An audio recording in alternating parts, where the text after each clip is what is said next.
Hello. It's time for another stream. So yesterday, I said that the game for today was one of those choices matter type games, and I got pretty heated about it. Well, I was wrong. That's later. It is Unobelisk. I did get that much right, but I had mixed up which game was which. Unobelisk isn't some narrative choices matter game. It's this. And I'm not rightly sure how to describe this, but we'll find out together. You, me, and the mouse cursor. So let's get started. I can play in English or Portuguese. Brazil. Normal mode, thanks. You never know with this type of game. Balance towards this difficulty mode requires some dedication from the player to deal with resource management, non-linear exploration, and puzzle solving. It is not possible to change the difficulty mode once the game starts. Do you wish to choose this difficulty mode? Yes. Operating system OS Obelisk HV Automata mode V2.232 developed by Howard Visser. Pupero. I know that was supposed to be Russian, but it just looked like Pupero. Yeah, this is definitely going to be one of those. My hard drive feels almost empty. There are some pictures. Visual records of memories. My memories. Lady. My memories. How can I be so sure? Blurry lady. Life is made of uncertainties, right? What a life. What life? Good question. There is also a tiny text file in my hard drive. You think you'd have an SSD by this point? What would it be? I say he. I suppose it's she? No, it's he. Dear Mr. Uno, I grant you my most sincere welcome to our obelisk. This enormous structure wanders without the destiny throughout the... Let me try that one again. This enormous structure wanders without a destiny through the space, getting farther and farther away from the planet each minute. On the outside, only the most deep and desolated cosmic emptiness. The only way to get out is cooperating with us and participating in our little test. Here, we have every piece of freedom to make any kind of experiment beyond any barrier of morality or ethics. We are literally in a dreamland, where everything can and will happen. Your goal is to reach the top of the obelisk, located in the Pyramidion. Right now, you are in a place called the Test Dorms, along with 5 other subjects who will also attend the same test. I'm waiting for you at the top with sincere optimism. Your test begins officially in the moment you get up from your bed. Well, yeah, I'm not getting up. I'm sleepy. Explaining test subject 1 Uno's combat functions. Uno has multiple combat skills that can be divided between attack and move options. Between the available move action possibilities, the subject can approach or distance itself from enemies, and activate an evasive mode meant to avoid ghosts' attacks made in the same turn. Offensive actions, however, are categorized in 3 distinct modes: knife, pistol, and shotgun. Knife mode attacks don't consume any kind of ammunition, but can only hit an approached enemy, while the opposite occurs with the pistol and shotgun modes using their respective ammo. Initially, Uno only has 1 basic skill for each combat mode, while getting more is possible with the equipment of specific combat modules. There's also upgrade modules with the function of increasing ammo capacity for the pistol and shotgun modes. Separately, at the game's start, the maximum capacity for ammo is only 5 pistol bullets and 1 shotgun shell, with the need to be properly managed prior to the visit of a save room where the game can be manually saved. In the easy and normal difficulty modes, the restoration chamber of any save room replenishes all of Uno's ammunition along with his health. Excuse me. Red bar is health, blue bar is pistol mode ammunition, orange bar is shotgun ammo. Door icon, yellow is paralysis, squiggly worm is virus. Uno is protected against electricity but vulnerable against fire. Oh, so sort of a buff-debuff sort of system. Strong against fire, weak against electricity. Plagued by some kind of toxin. Sound radar is damaged. Uno's blinking hand in the screen represents the moment of autosave. This sensor shows an orange screen if there's some object for Uno to interact with. The purple screen is meant to show that a room was completely explored and all of its items collected. The compass sometimes changes its direction to show the top-down view shifting. Knife mode available for use. Pistol mode available for use. Shotgun mode available for use.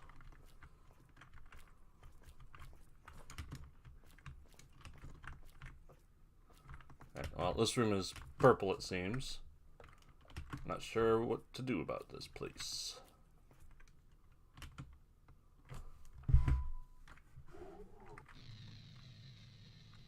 Test dorms.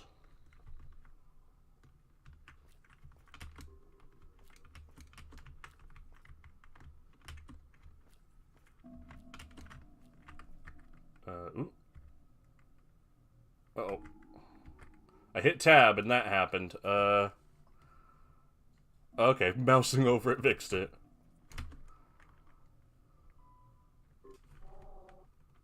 There's someone out there? Please identify yourself. Subject 1 Uno, I carry no hostile intentions. Pardon my tone, you're the first being to enter this room prior to my awakening. I'm a little apprehensive. The subject test already started. Wouldn't you get up? I don't have this capability. Not sure if I comprehend what you're saying. Pardon, we'll try to explain the matter in a better way. With the exception of my mechanical jaw, I don't possess any movement system in my body. Yeah, it's a bummer. I'm fated to take part in this test without getting off my bed. Taking part in a test without moving itself makes absolutely zero sense, no? Why would you be built without a function so essential as movement? It's probably a development error from the scientist's part. I received expressive instructions about my condition. There's no error. Being competitors on this test, I can't just help you. Don't you worry, I'll think in a way. I'll think of a way, perhaps. To compensate, I was built with an enormous, exclusive database about various matters in the Obelisk. Perhaps I could help you with information. Wouldn't you be in an even worse place by sharing with me your only advantage at this test? Not necessarily. While having a huge amount of theoretical info, I could never experiment this in practical terms. We could trade info between our capabilities, so we both get benefited. Makes some sense.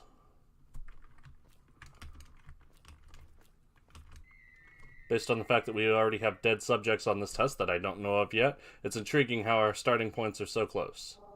On the other hand, the scientists probably predicted some non-hostile interactions or even alliances between us, like we just did.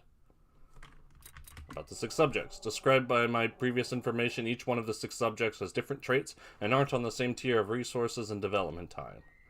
Which means the test wasn't balanced enough to give equal chances to each subject. Yes, but I doubt it's a matter of scientists' negligence. Everything looks calculated. I suppose you are the one that suffered the most at this lack of balance. Indeed, but that's a burden I'll have to bear. At the other end of the spectrum, Subject 2, Dune, has the expertise to flexibilize his own body to float and traverse through walls, meaning he could reach the top of the obelisk in a few moments, hypothetically. In a general comparison, you are still one of the most capable to win this test, even though Dune is on another level entirely. We'll keep it in mind. I need to cope with this disadvantage and not give up. About the dorms. The 6 subjects were brought into this area, each one in their respective rooms to wait for the start of the test. As far as I know, this area possesses some kind of technology that protects us from threats like primordial ghosts. In a way, I'm really relieved that we have the relative safety in our vicinity. At the same time, it's hard to trust its effectiveness, not mentioning how other subjects are menacing enough for our physical integrity. From what I got from my system's database, the safety of the subjects were an active concern for the 4 scientists. An unexpected event wouldn't be part of the test. Or so we hope. Scientist's goal. Doesn't seem like the scientists are being clear about their motivations for this test, but the high esteem of all the 4 scientists holds for the subjects they help to build is explicit. For now, we don't even know if they're alive at the moment, right? There's no info about them after we were created, which means you are 100% correct. Although it's very likely they're still on the obelisk. Now, change topic. Before we trade more info, further exploration of the obelisk is by any means necessary.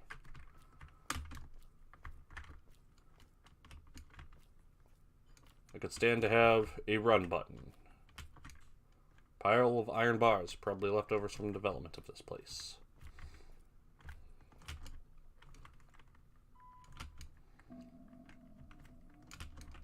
Don't really appreciate those load times. They seem pretty unnecessary.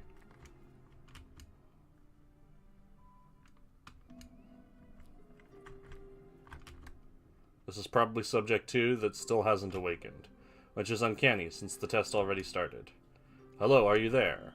The test has begun. Most subjects are out of their beds now. Something is not right.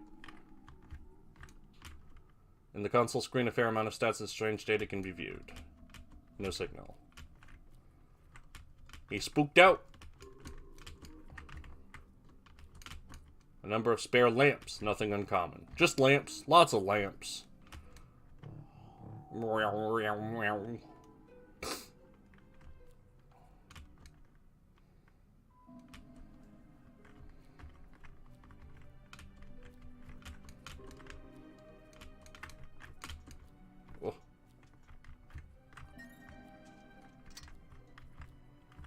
Why, thank you. The Junkie Story.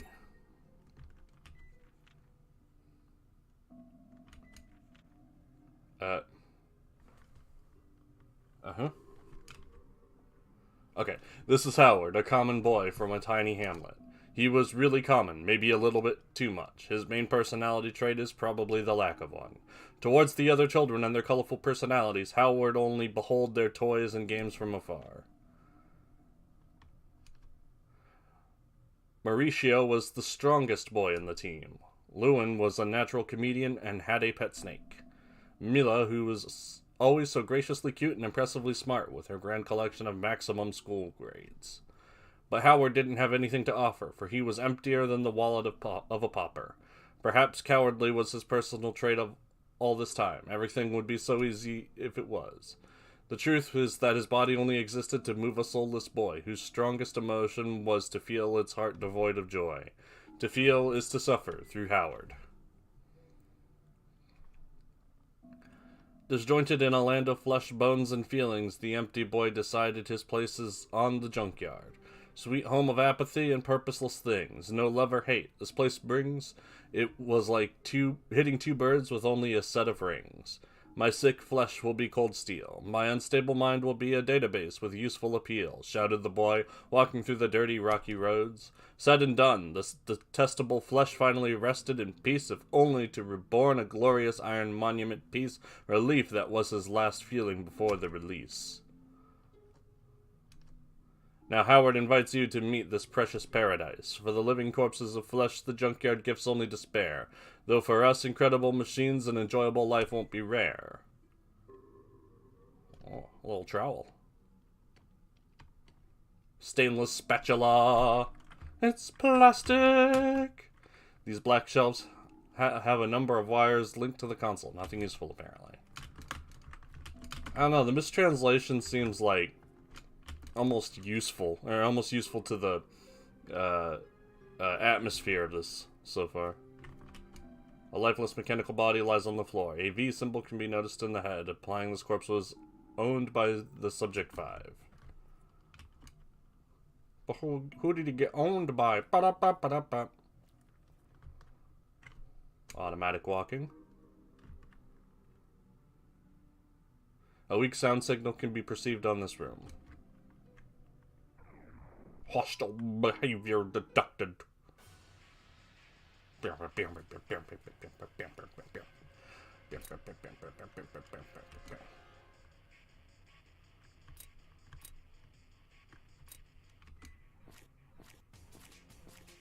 Uh-huh.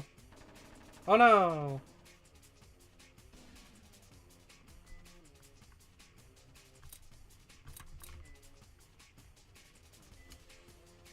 Blammo, blammo.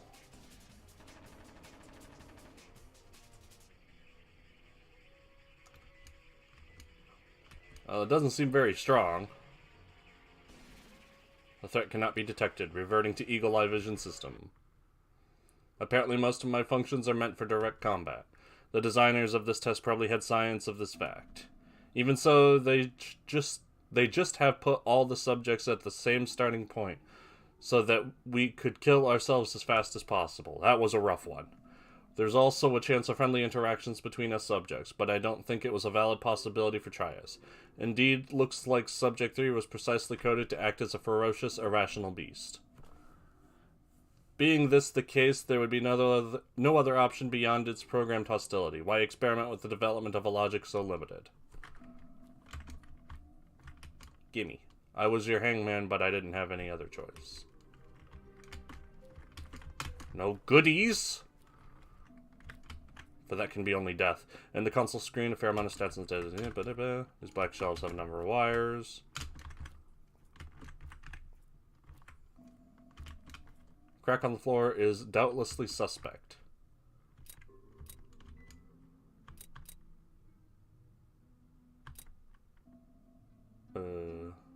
Escapes from some enemies while consuming 3 shotgun bullets. Weird. Use the spatula. Stainless but not unbreakable, the spatula was destroyed along with the floor.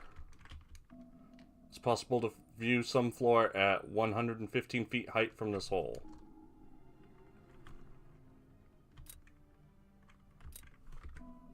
Alright.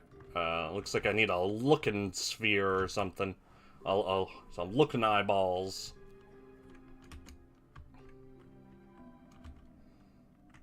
Oh, this one's gross.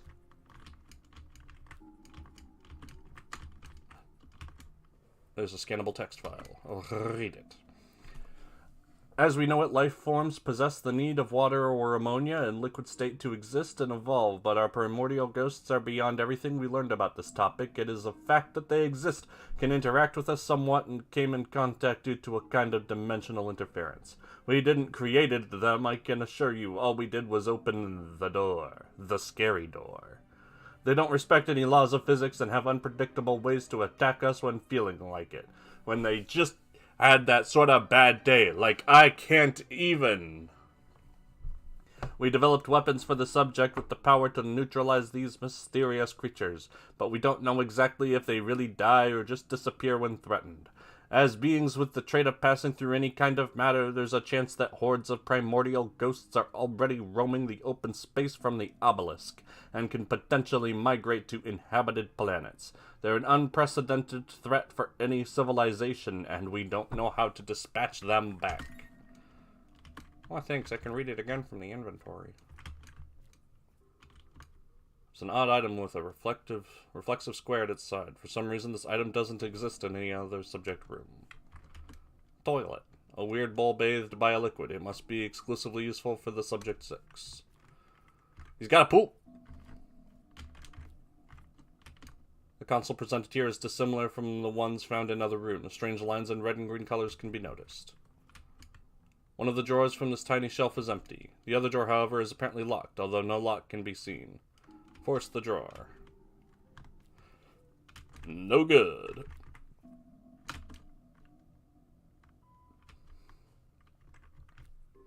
Alright, let's try this way. Good. It's the table room where I keep my tables. This box has 3 mouths at the top. On its side, an ancient knife, seemingly organic components, and bloodstains. There's a scannable text file. The 6 subjects, 6 individuals, were produced in our factory with the goal of checking different possibilities for the mass production of an entire artificial race.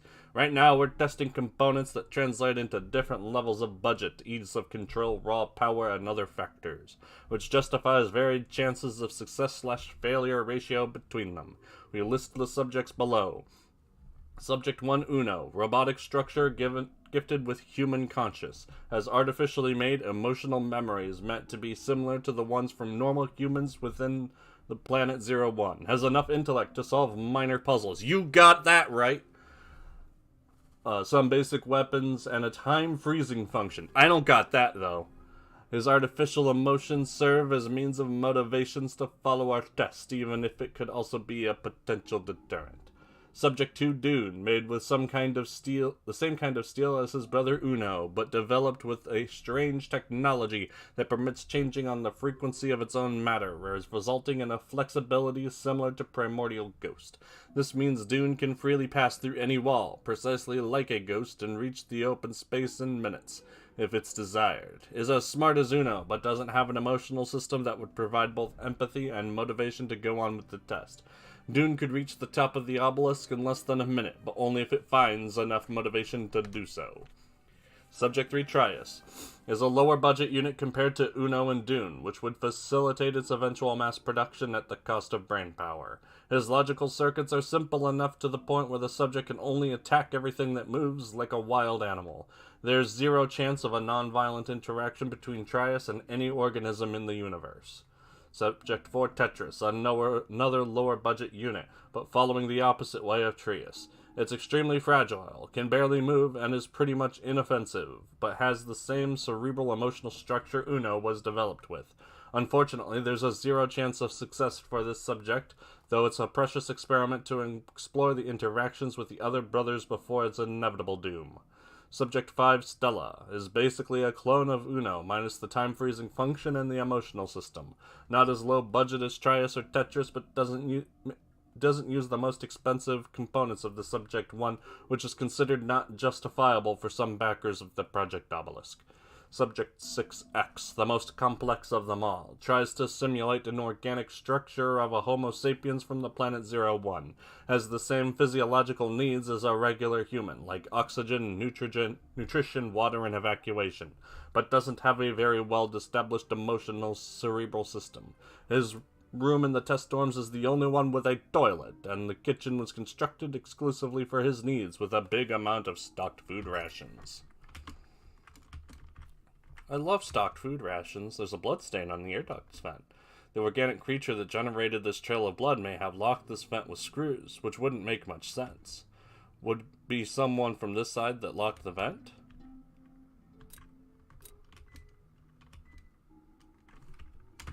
No. I didn't. No. No. No. No. I'm trapped. They got me. They got me good. Maybe there's another spatula in it.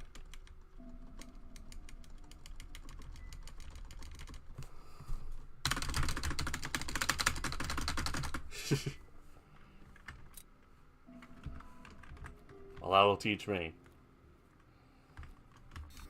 The door with a diamond-shaped emblem is locked. I don't got a key. I'm one of the advanced ones.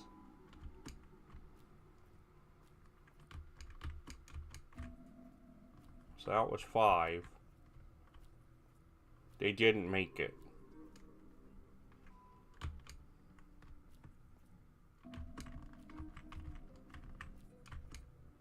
Judging by the view, the obelisk is completely isolated from any other place in the universe.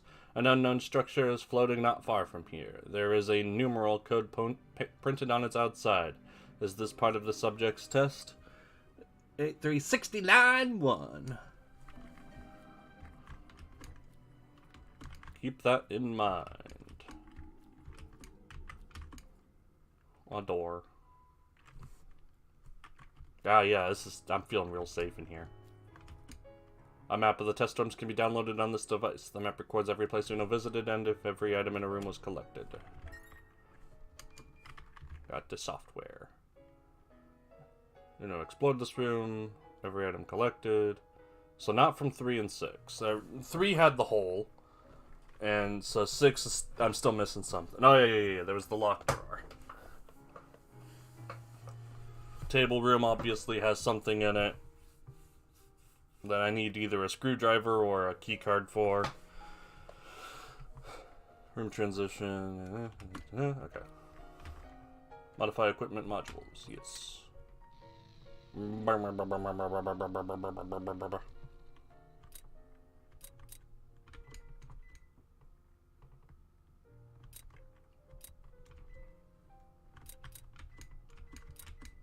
Well, may as well put those on, even if I can't really use them yet.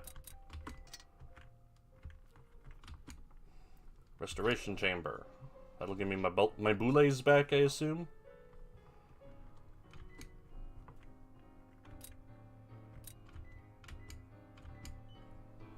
Sure, file 8 it is. Yep, that restored my pistol bullets.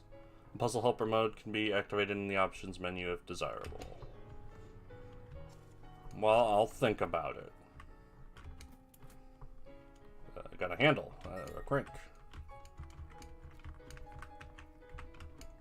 Safe room elevators give access to an area where every other safe room is connected, assuming the safe room was previously visited. Alright, I got a crank. An abstract iron object seems stuck here. Looks like a good cranking hole.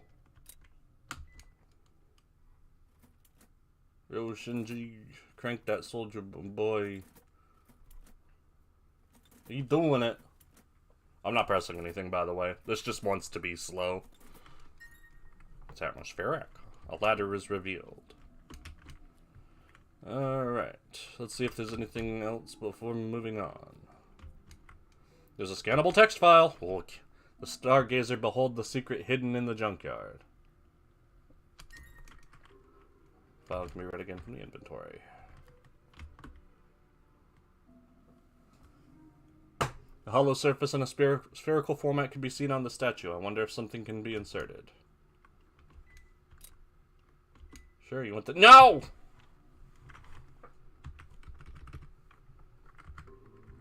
No, I hit tab again.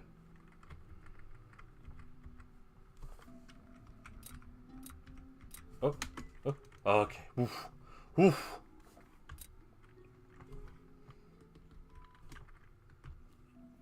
Yeah, alright. Well, let's move on. Going down the ladder. Bottom, bottom, bottom, bottom, bottom, bottom.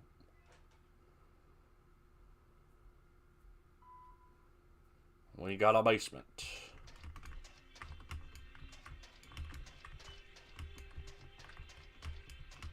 I mean, oh. Oh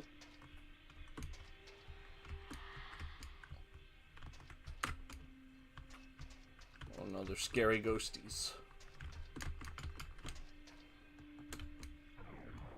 Hostile behavior detected. Oh, I have 6 shotgun shells now.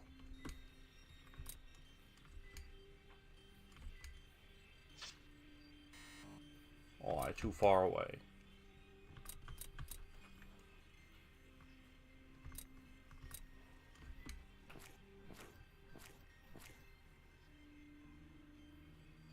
The ghost only stairs.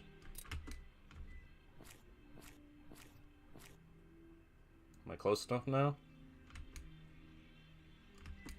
Good. Stab it. Beat it. Beat it up. Hiya.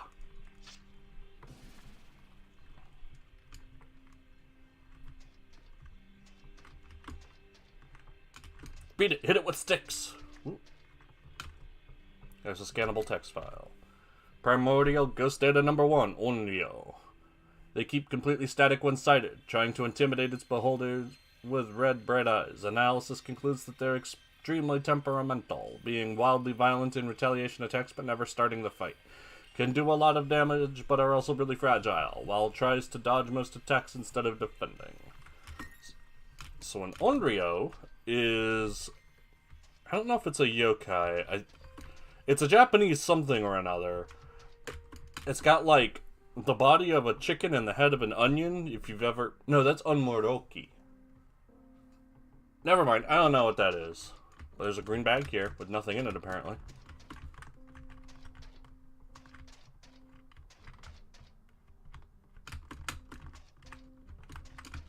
It also, sounds kind of similar to Unmyoji, which is a sort of, a magic man. Sort of spiritual, sort of magic. Alright, I guess I'll— don't need to spend bullets on this sort of guy.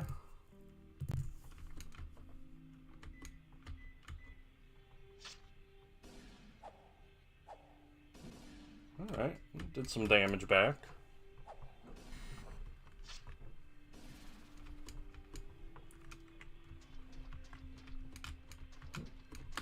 I mean, if you're a game that's gonna say that, like, whoa, this is about conservation of stuff, yeah, I'm gonna be conservation-y.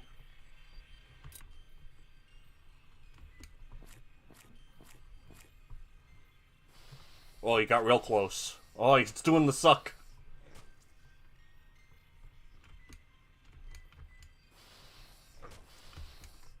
Oh, weird apple noodle.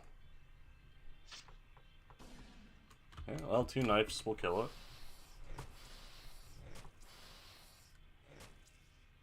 I mean, the save room...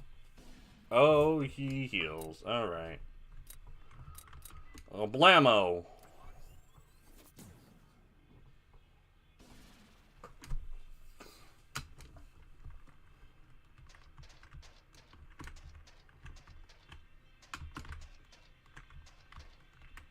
I mean, an enemy that heals itself is a bigger threat, since I can't just tank its hits and knife it. Hostile behavior detected. I mean, is it really hostile? I feel like I could just walk around it and be like, that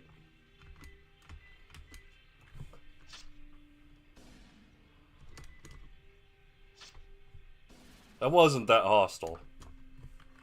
I also don't know if I'm getting anything from these fights. Okay. Screwdriver!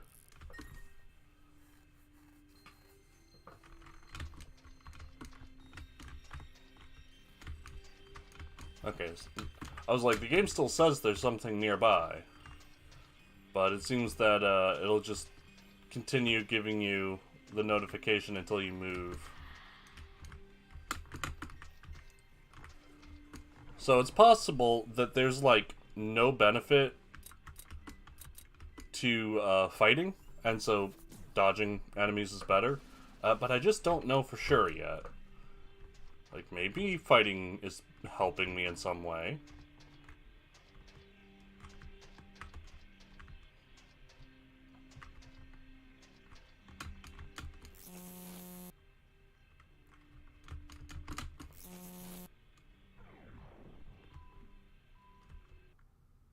You got it, boss. Oh.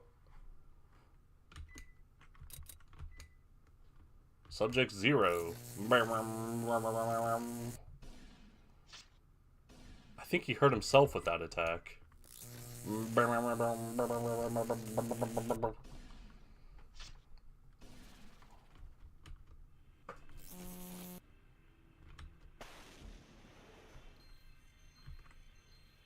What an unusual life form. So monstrous, but rather familiar all the same.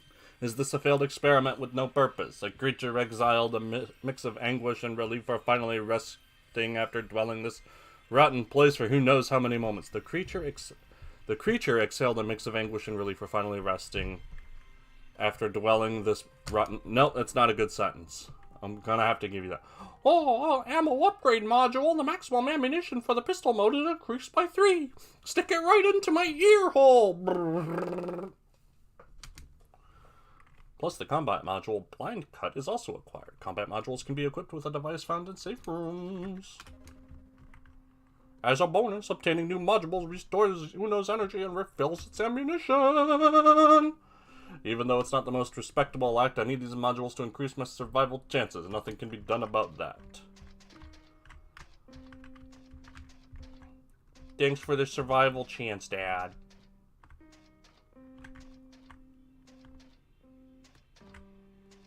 Yeah, I would really like a run button.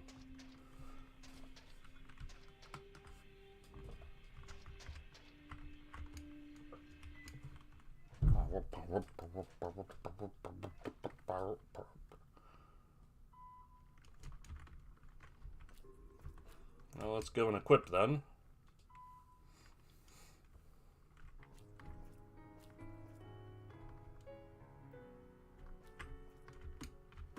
Yeah. I was like, which one was it?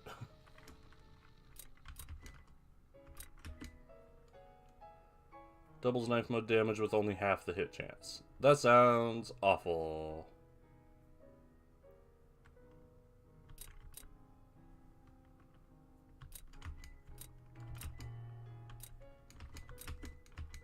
Never mind.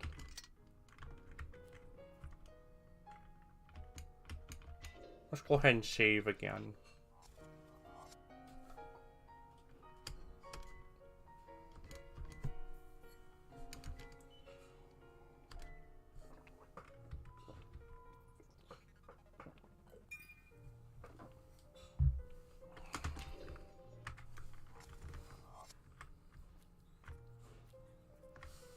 They didn't even put Gymnopédie number 2 in the save room. How dare they? Don't they know that any pretentious art game has got to have Gymnopédie number 2? I think it was the third one on the bottom that had the locked drawer.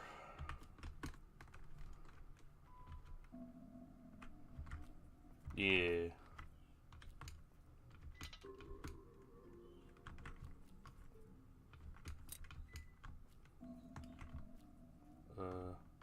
Or was it? No, it was the vent that had screws. That's right.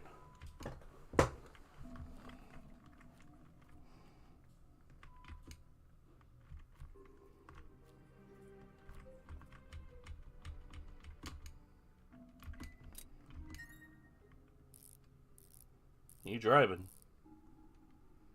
The screwdriver was put to good use, opening the entrance for the air duct, though the tool got broken after the job was done. Must have been bought from Walmart.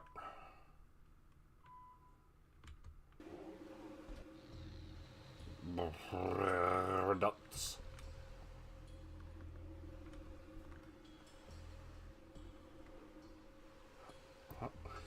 How far up are we, like, observing this from? Like, Jesus.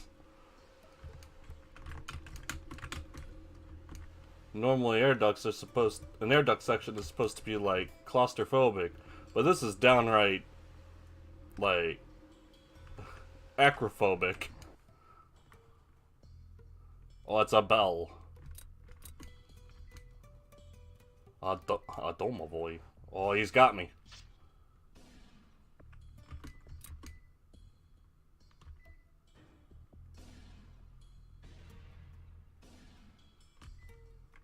Alright, so the knife and the pistol do about the same damage, it seems.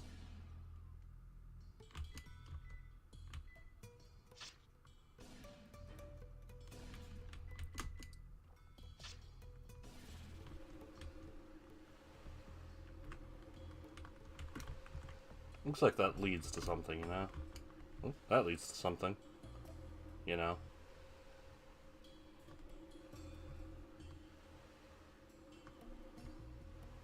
I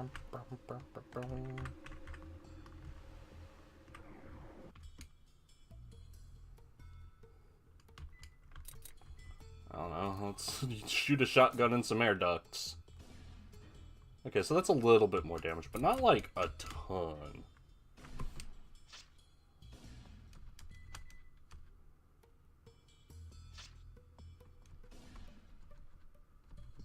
It's got a defend option.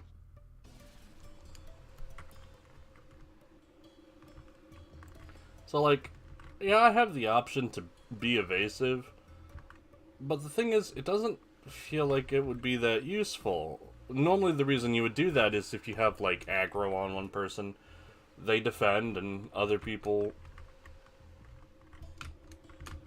Oh, that's like a shutter, I guess. I was like, why can't I get up the stairs? One person, you know, tanks up, and the other people wham on them.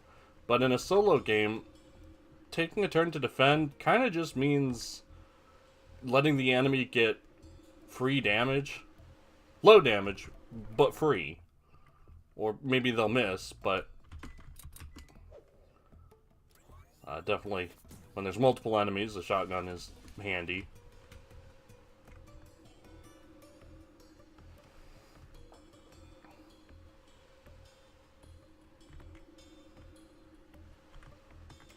Oh, that's what those little passageways are for. It's for avoiding enemies. Well, enemies aren't, like, remotely threatening yet. So, at the moment, I'm cool with just running into them. But maybe that'll change. Well, now I'm in a factory.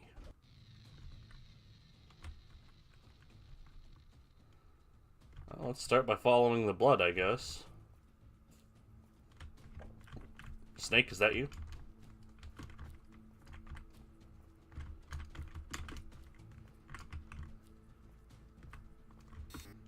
Door seems to be locked from the inside. Oh, looks like we got a puzzle. Statue of unknown creature is positioned next to the blue pillar.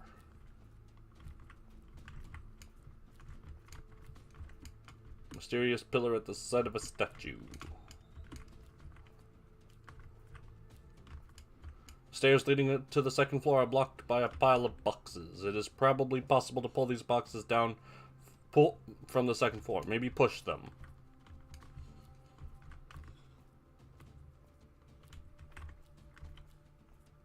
Looks like there's a little banana over here. You see the banana?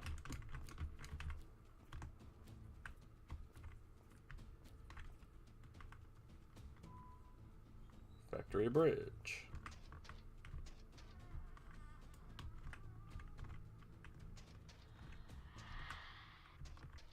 I figured out the puzzle of the weird perspective.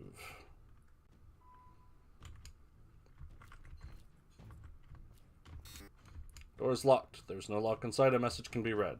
Turn the power on in the engine room to access the production line.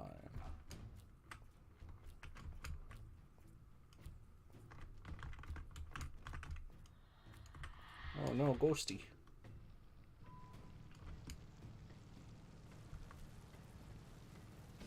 Yeah, that's what I thought. We'll come back to that one.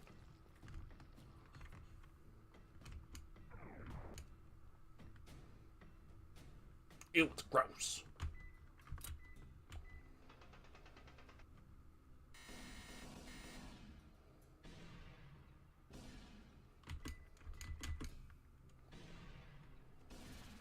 Well, I got it. Fire extinguisher? Yeah, not an interesting one, though.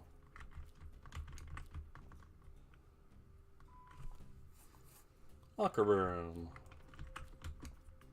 Scannable text file. The locker room and the special showers. The primordial ghost proved to be exceptionally smart inside the factory, simulating some of our technologic manifestations such as fire or electricity. For our protection, I developed special components to nullify damage made with these sources. The WJS substance mimics water in a jelly format and can block almost every burn or attack related with heat waves. In the same way, the RJS substance simulates some kind of jelly rubber that repels almost any electric attack.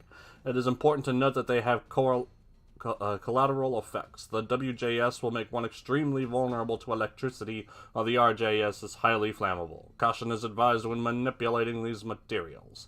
There's showers with both substances in the factory's locker room, along with an air pressure shower to remove them. Yay.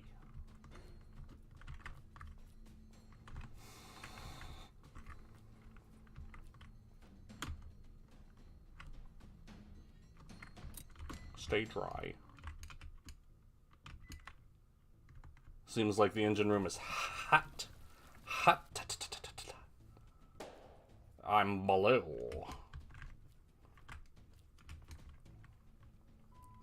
I'm blue. Ba-da-dee-da-ba-die. No, I don't wanna. Oh, you got me.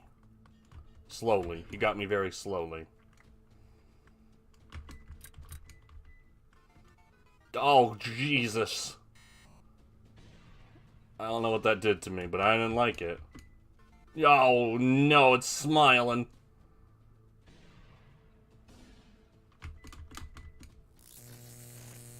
Oh, that's gonna hurt, I bet. Not too bad. I missed, I guess.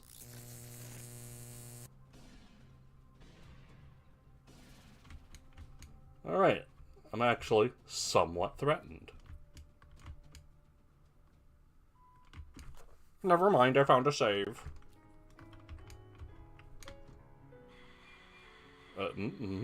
Yep, yep. I don't know what that was. Is that what maps look like?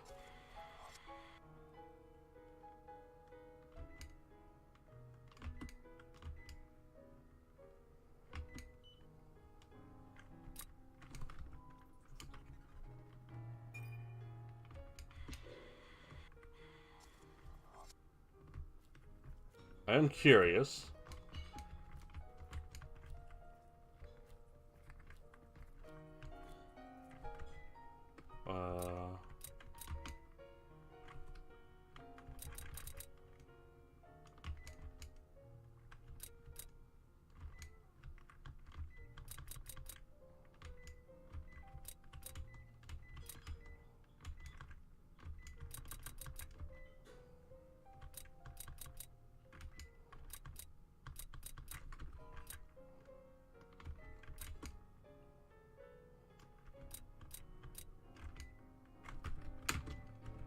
Yeah, not getting an answer on what that means.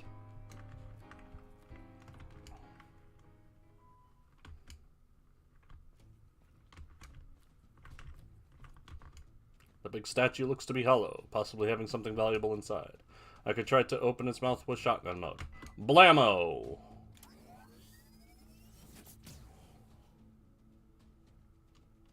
The strength of my shot wasn't enough. The Obelisk project, founded in 2074, September 28th, and I finally released on 2088, May 14th, aim at the humanity progress beyond the barriers of ethics and morals that limits the development of our society. The great sculpture of the Golden Skull symbolizes a true step for solar human 01 evolution, whose goal is to create a new humanity, molded to seek a better quality of life beyond nature's wicked causality, says the sign.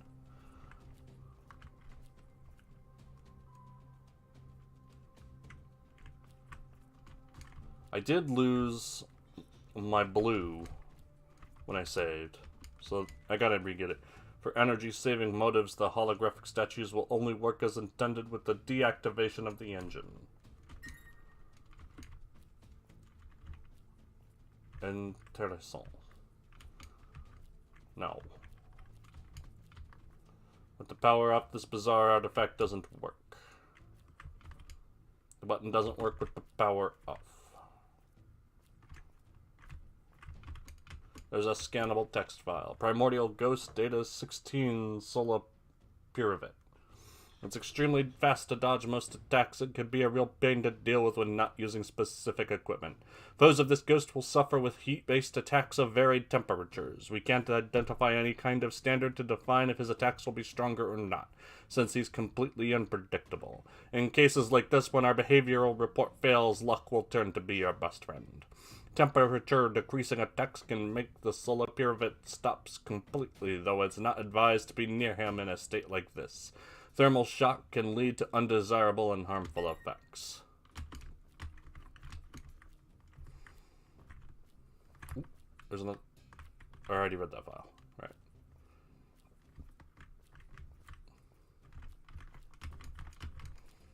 There's another banana sticking out of the wall. It is the light room. Oof. Scannable text file. Only the ones blessed with the Stargazer's wisdom shall pass. It sounds like I need to do something with the Stargazer. A particular armchair where the helmet stuck on the wall can be noticed. Here's the warning. The sea of debris can only be surpassed by one that's reached the Stargazer's supreme illumination. Well, and I guess the armchair looks more than just a reading spot. Isolated from their world, books were probably a nice distraction for the scientists. How many moments to read everything, I wonder? It's not fair. There was time. This box is tied with a steel rope. It may be important. Opening the box, some modules can be seen.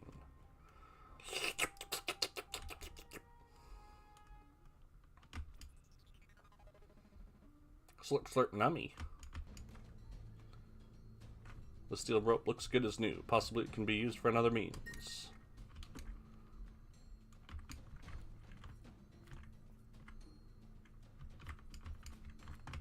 I'm curious about the shadows.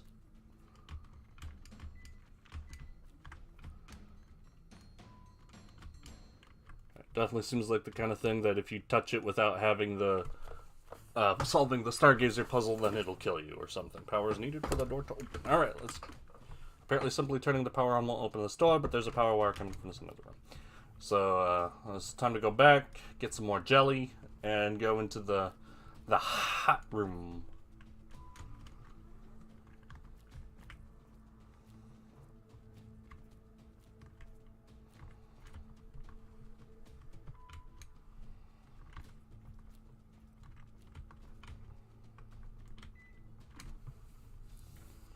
Take a shower, smelly robot.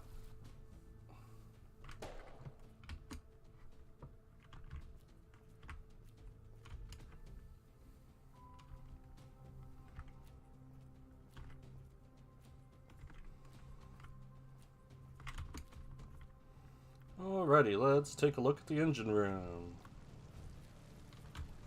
The box has a cooling system with the purpose of protecting an individual against the extreme heat of the engine room. It's surprisingly effective.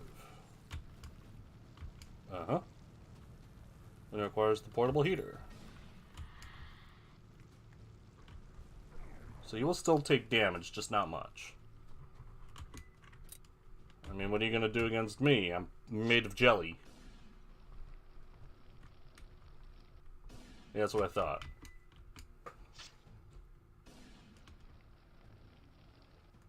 Oh, did I cover him with jelly?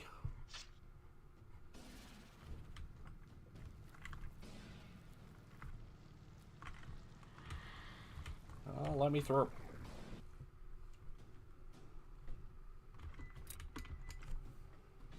It said I don't want to get too close to this thing.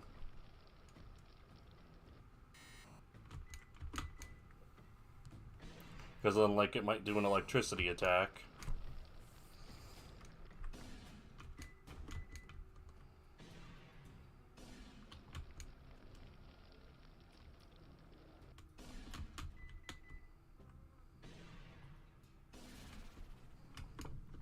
The combat's not the most engaging.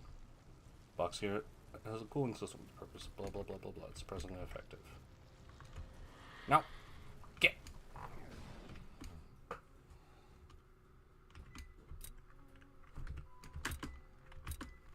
I'll get closer to it.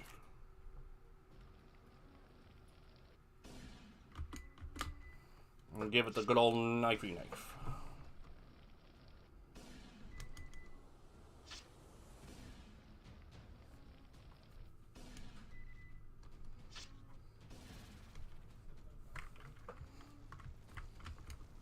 Something stuck on the circuits. A device similar to a heat sensor is holding an object. And it remains stuck.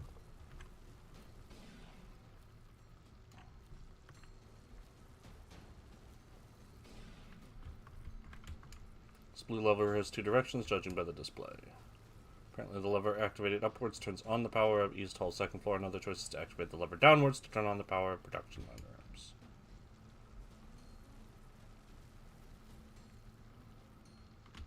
Up.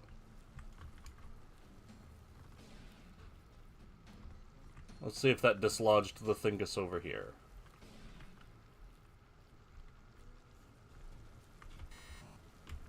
It did not.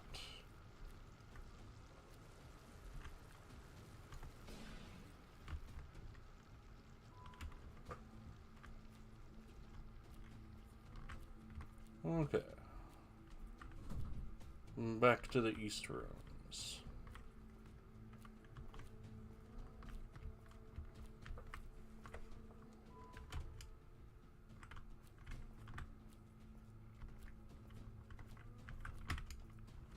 Button restarts the original position of the holographic start.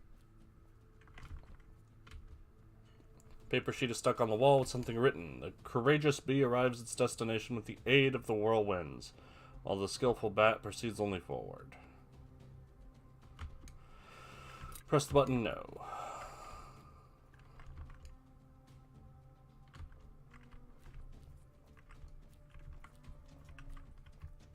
I think I get it.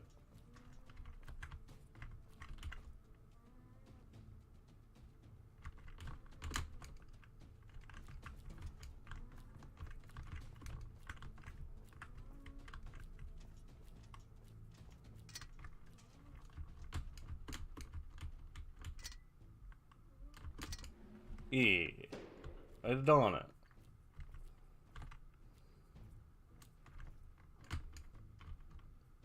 Enter.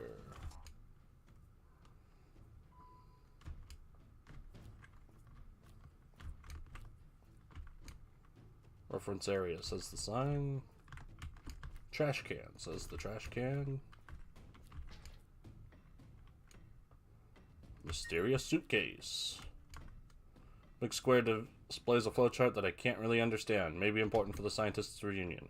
I'm sure knowing what all this means would be help to me on the subject's tests. However, I was not built with this alphabet knowledge in my hard drives. There's something curious between these dusty books and files. Ugh.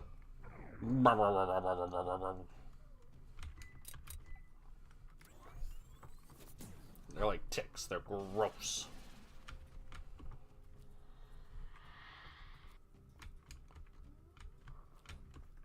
A replica of a nude human chest, probably used as reference during a reunion.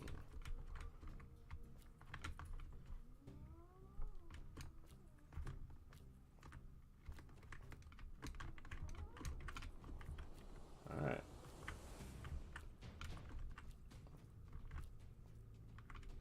Gentlemen.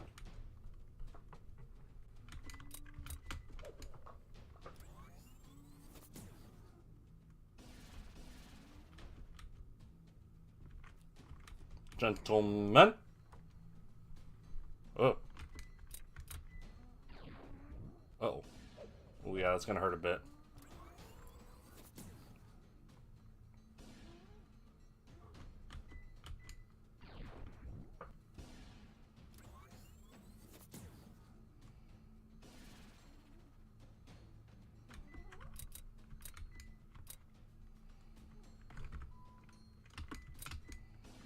Ah, ah, ah. Ooh.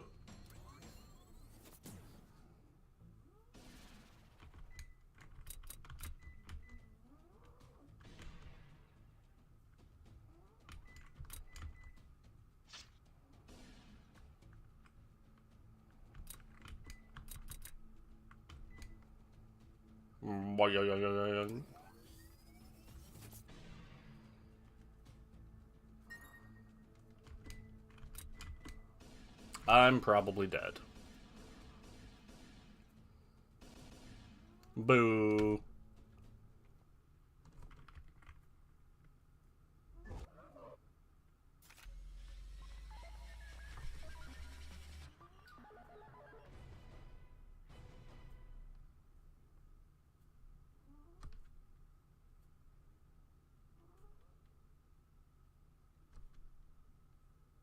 Yeah, I get it. I died.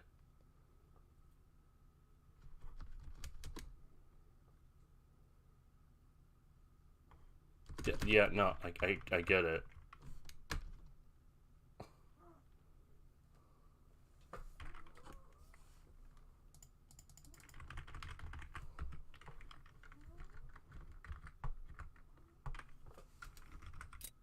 Okay, there we go.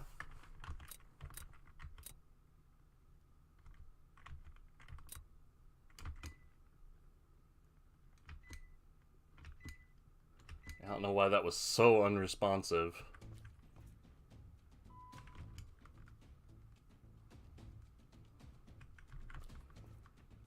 Let's take off the goop. Also, why is this now running like Dookie?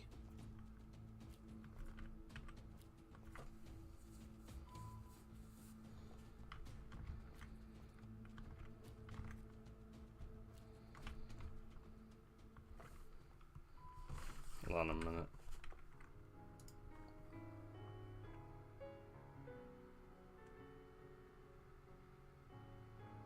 And why is the game suddenly taking so much memory?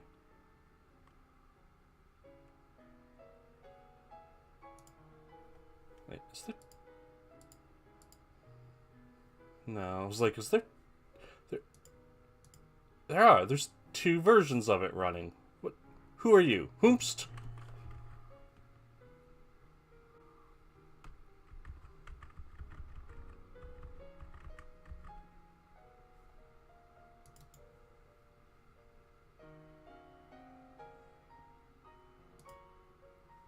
So weird.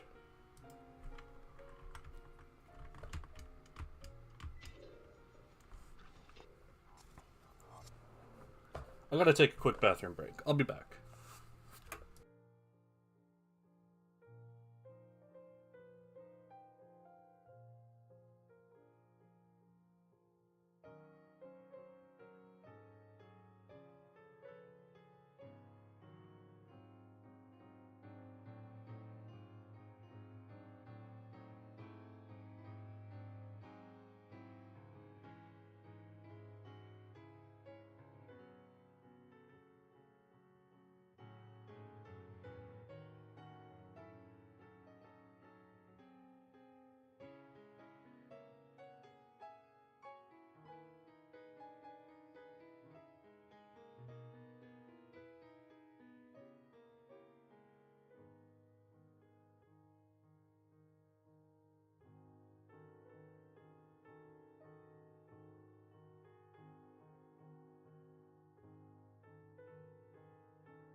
Okay. Yes, I think I will save the game.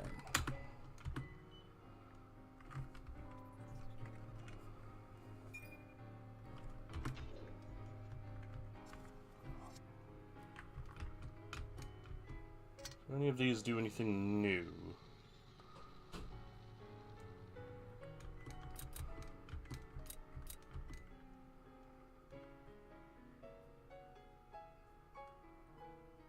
Fix negative condition, huh? No, I don't think I will.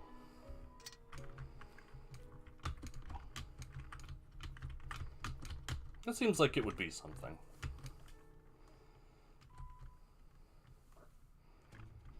Okay. Oh. Oh, this room is still awful.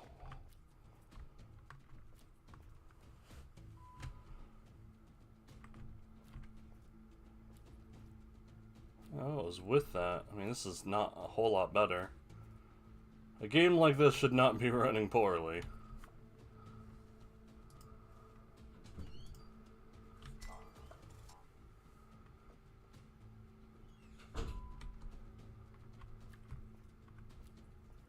Okay, let's get trapped again.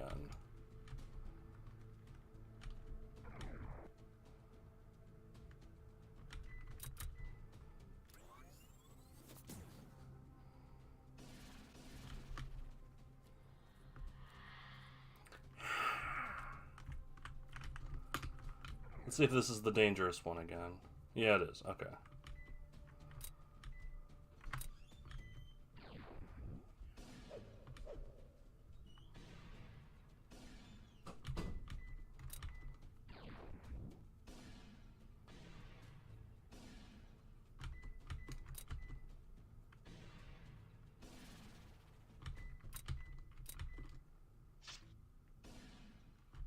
It seems like they can only be hurt by the knife until they open up. At which point they put the hurt on.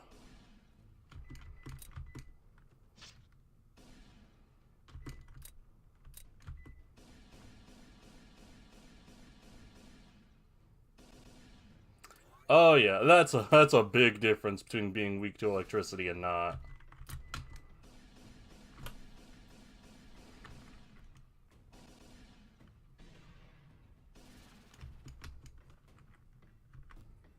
Suppose I should beat both of them.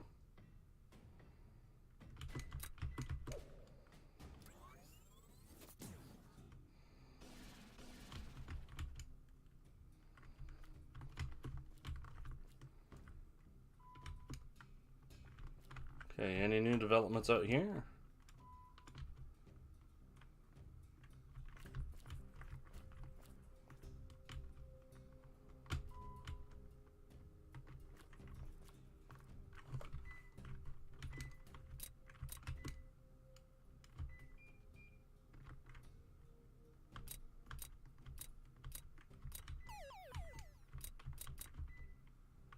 Okay. Still something in the East Hall and the engine room, and the reunion room.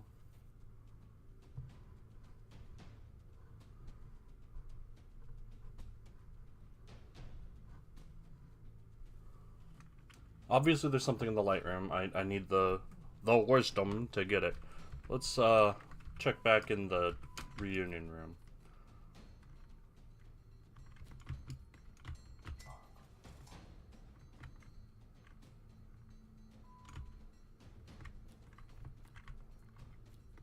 Oh, right, the suitcase. Let's just double check to see that that's all that was in here. Yes, okay.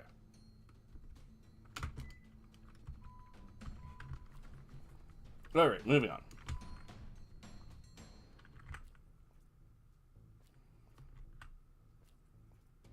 I don't know why this performs so badly.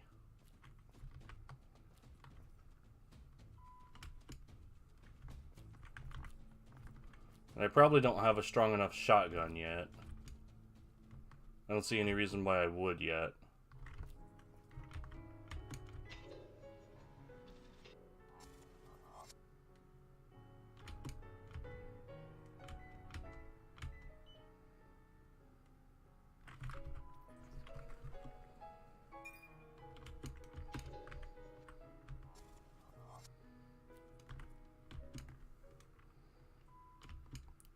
Now I need to go back into the hot room to change the direction of the power over to the production line.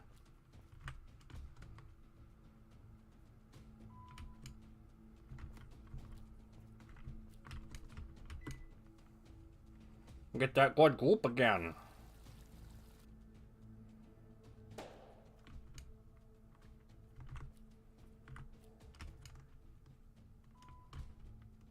And there is still something in the East Hall that I haven't collected, apparently. Oh, right, duh, it's in the skull. No need to worry about that, then.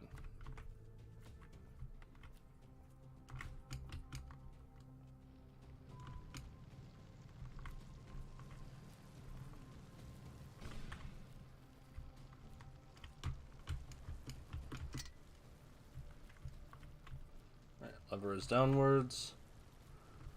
Just check that stuck thing again real quick. Yeah, stuck thing sucks, I don't care.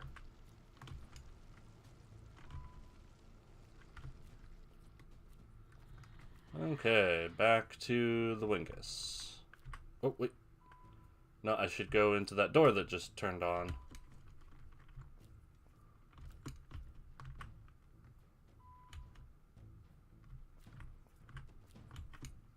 Scannable text file. Any machine in this room is filled by the engine's energy.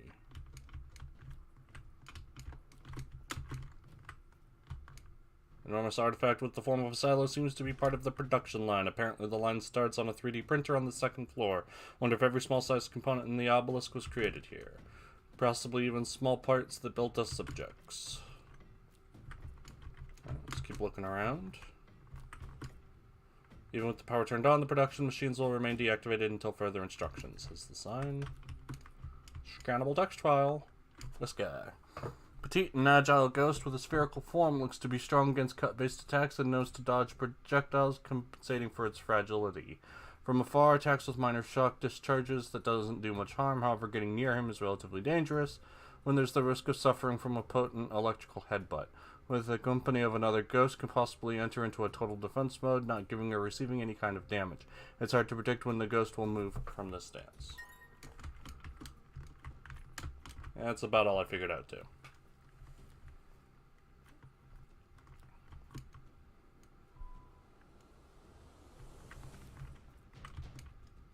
Panel is connected to the chamber on its side. Similar to a restoration chamber, this device seems to modify specific components for some of the subjects.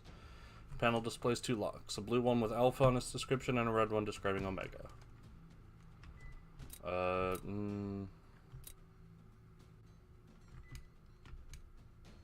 Two-digit password lock system.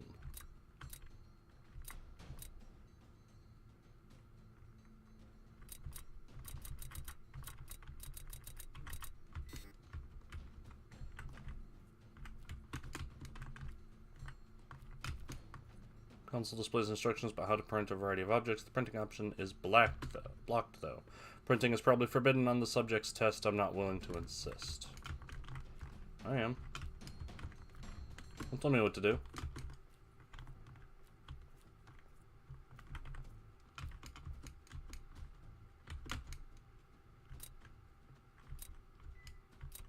Do you want a portable heater?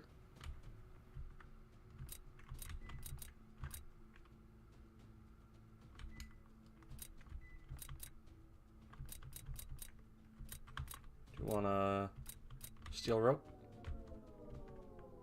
That's the sound of rope. Okay. Presumably needs some sort of key. Prismal. I can't comprehend the meaning of this poster. Is this some kind of code? I mean, probably not, but maybe it is. Strange device has the description of being a repairing machine with the function of instant matter reposition.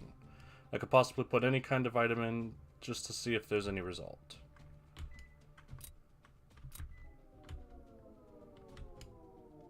No, just rope sounds.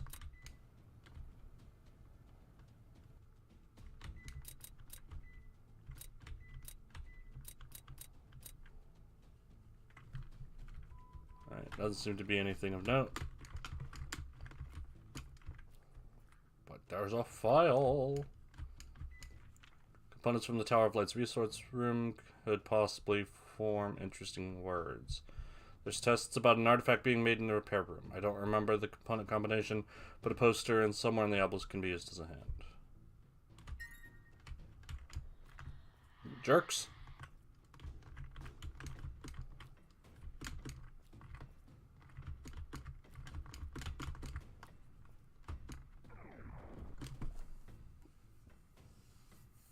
Oh, Jesus. That's a scary one.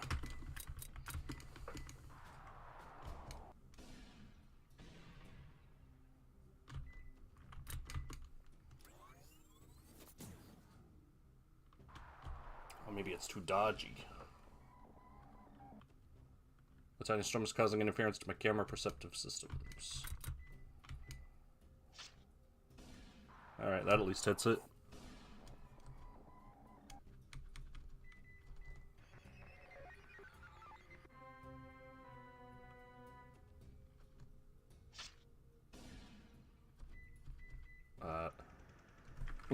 I like this one.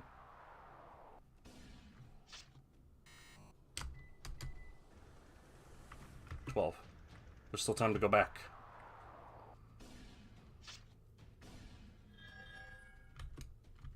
That's terrifying.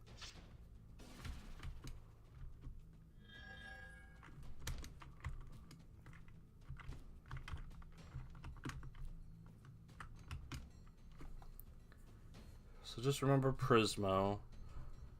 Orange, green, blue, purple, black, red. Orange, green.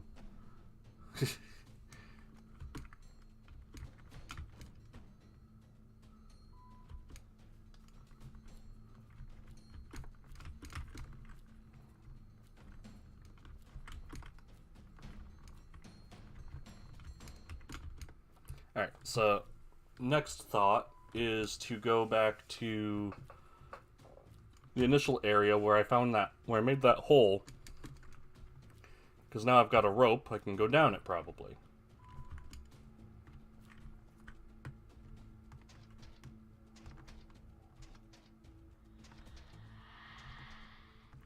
Whisper sauce.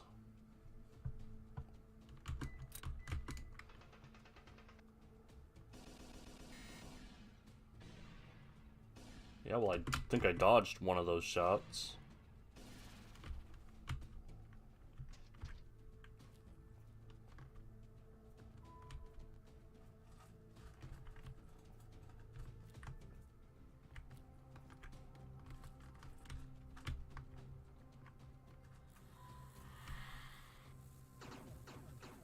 Huh. Not while I'm blue.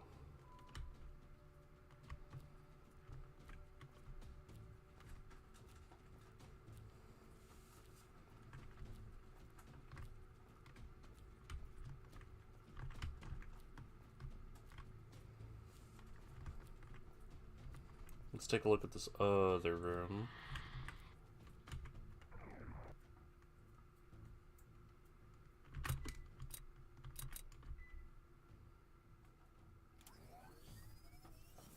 $20 HP is not a lot, though. Gross.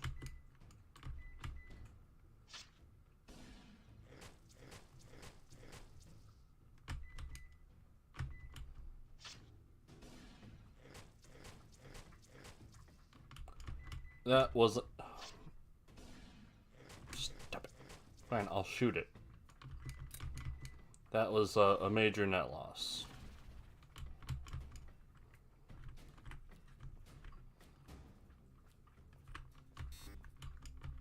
Locked from the inside. Alright.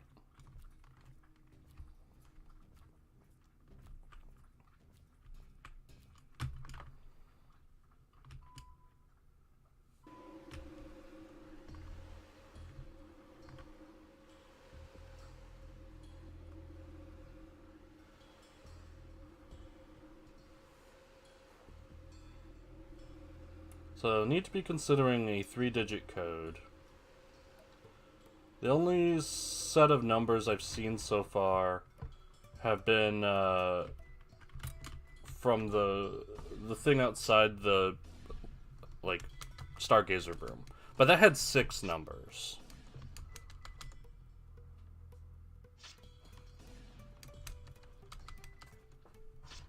So that's not immediately useful.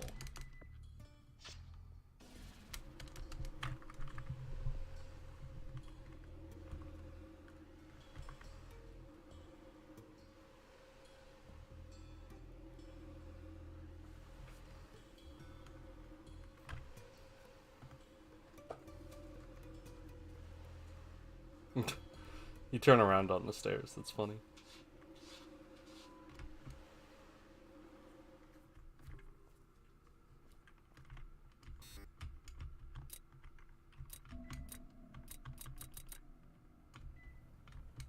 Just heat it up some more.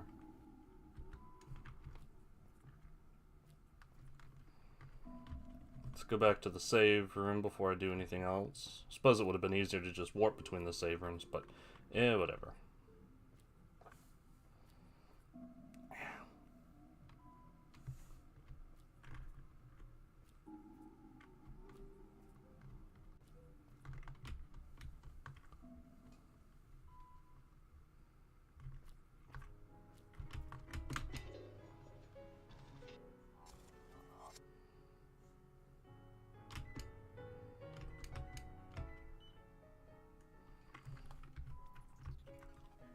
Moving on.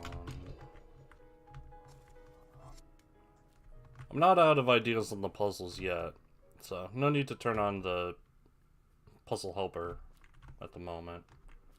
I don't think I have anything for the statue. I need some sort of orb. 83691. It's five numbers. That's right. So 836 or 691 or 369.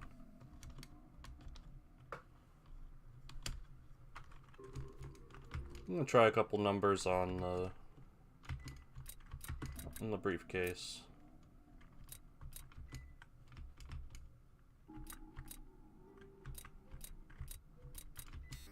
No.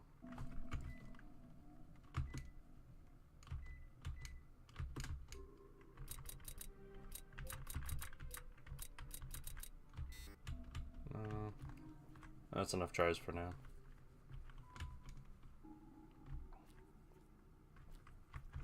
Let's see if X has anything new to say.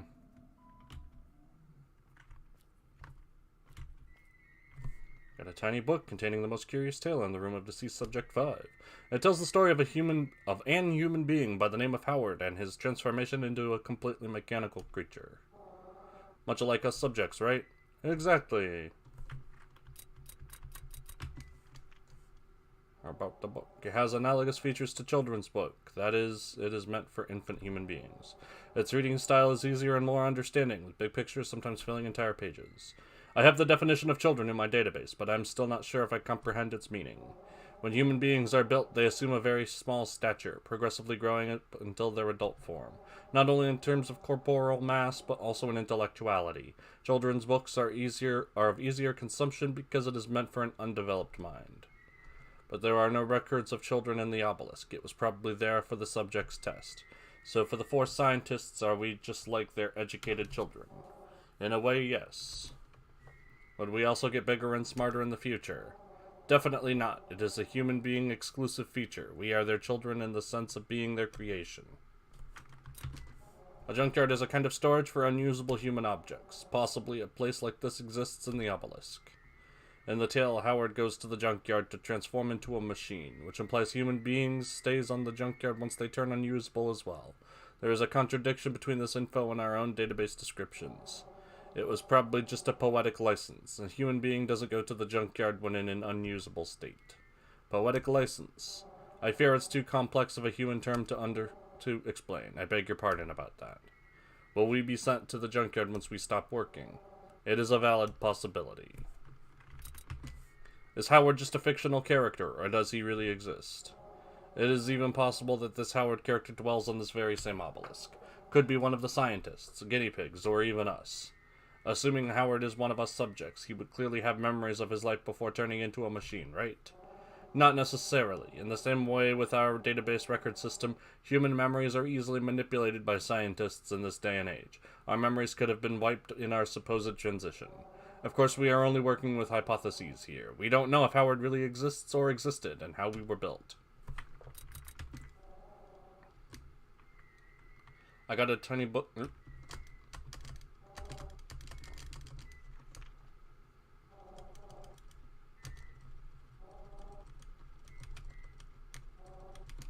Yeah. Nope! Let me out!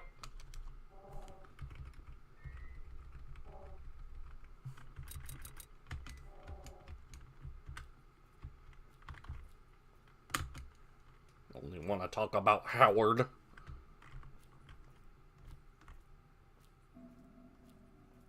I think it was up here that I found the hole.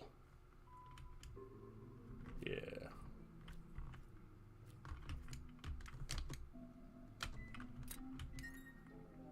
Boom. My sound system just registered the noise of a rope hitting the floor. Below. Boom. Like a spoder.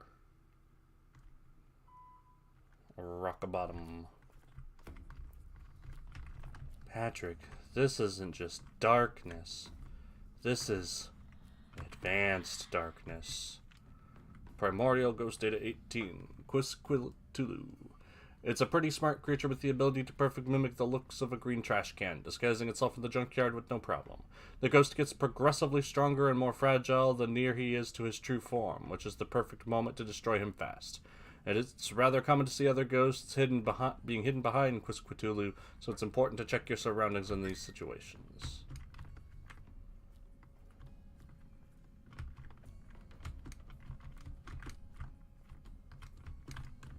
Any goodies?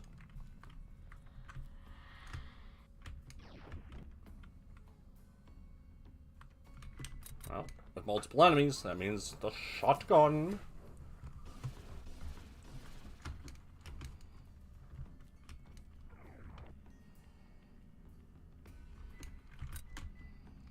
So it is very possible that even though there's no, like, visible experience system, like, you don't obviously get experience when you kill an enemy, it could be that you see how all of the attack skills are, like, 1.0? They could be upgraded by using them a bunch.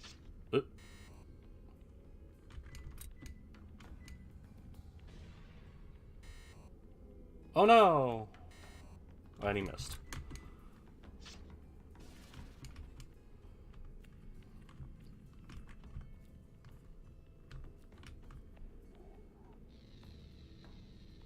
Junkyard.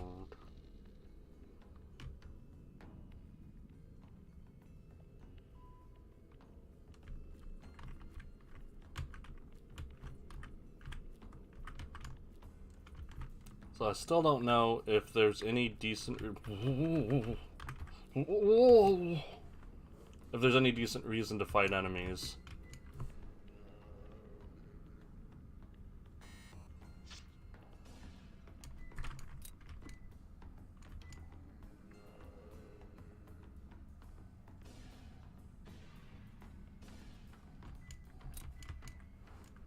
Oh, he's coming out.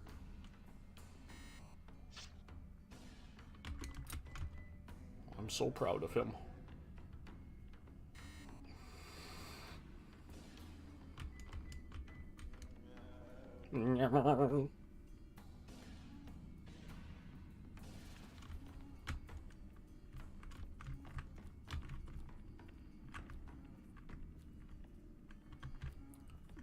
Dodged. No, I didn't dodge him that time.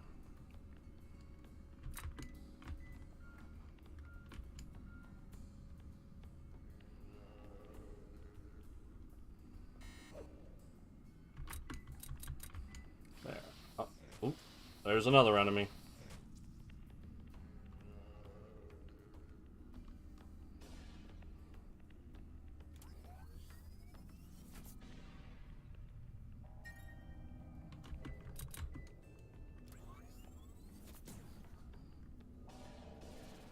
got the guy behind him.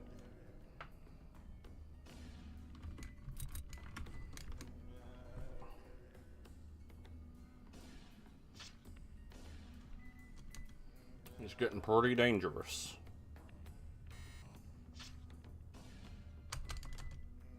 Oh, jeez.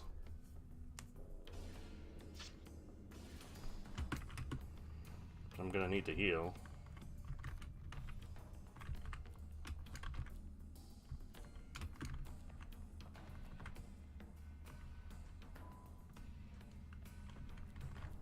Stargazer's secret sounds nice, but I need to get to that. No!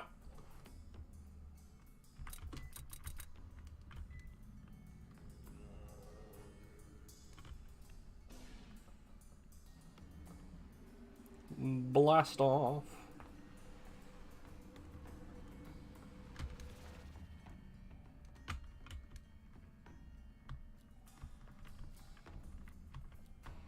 Okay, I need to be careful about getting into a fight.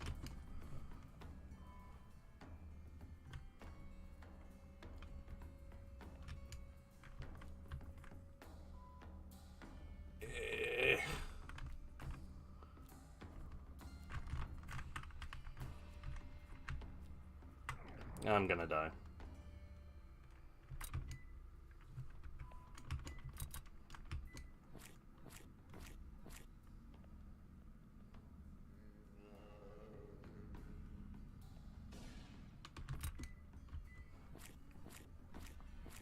I don't suppose using this over and over will let me get away.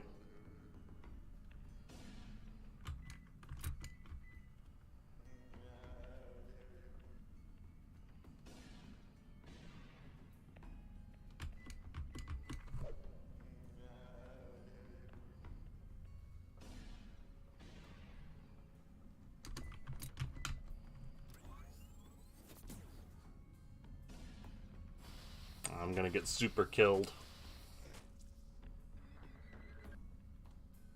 Uh-huh.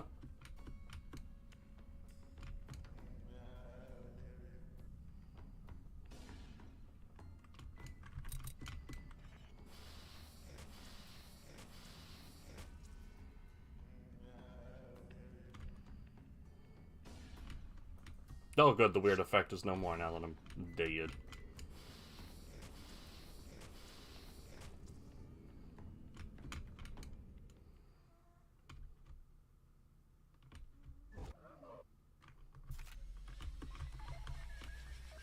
Yeah. Time for the overly long death scene.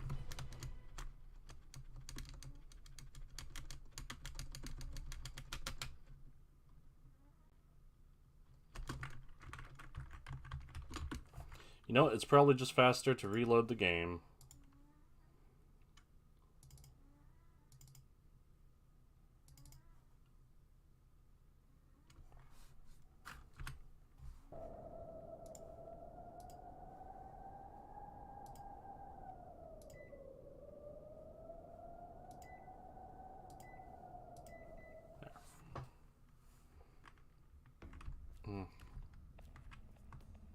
The autosave is not kind.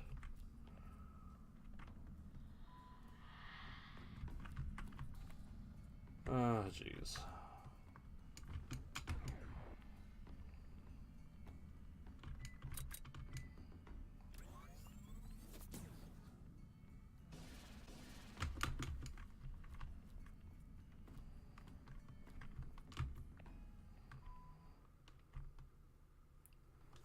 Okay.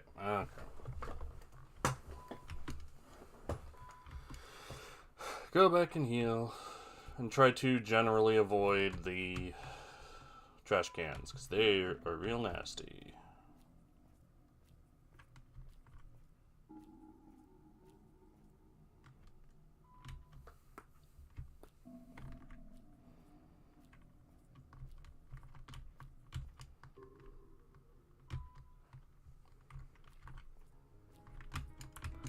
This game doesn't have pacing, it has plotting.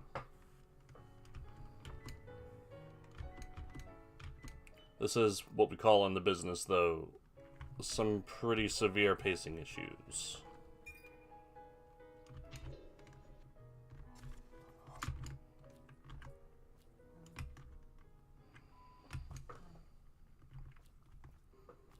Like, from the point I realized that I needed to go heal to healing and then getting back, it's just too long, you know?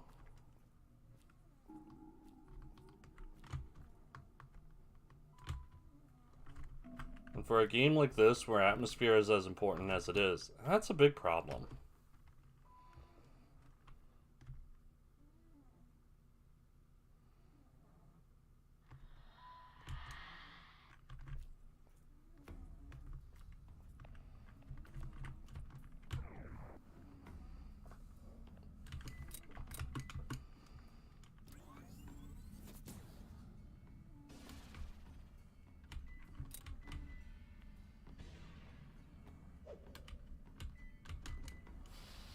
Weird apple things. Ah, you missed.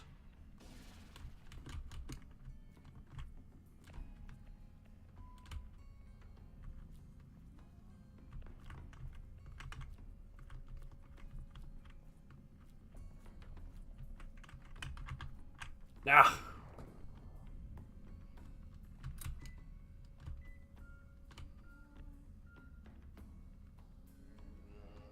Mm-hmm.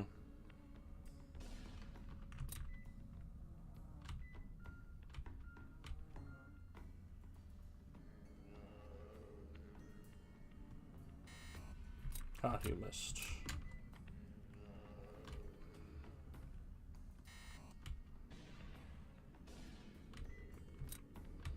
See how the shotgun does.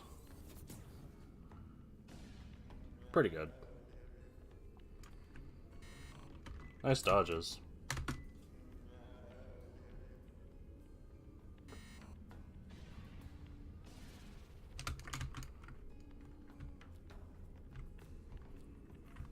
Hey, yeah.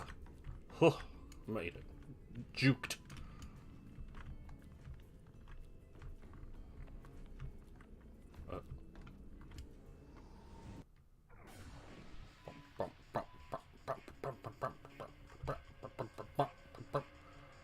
Oh no, it's Legos.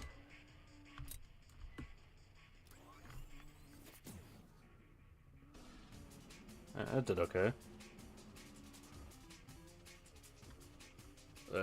Uh-huh. Wanna translate that one for me? None something. Yeah. Oh, jerk.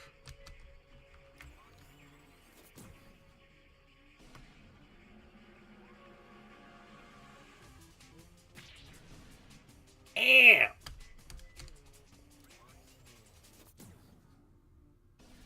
Well, I got him. This big structure seems to be a safe. There's a panel where 5 digits can be inserted. Okay, so this is the 83691.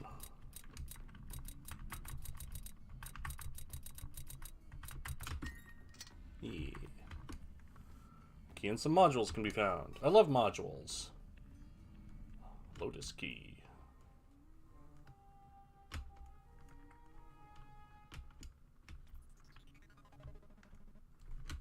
As a bonus.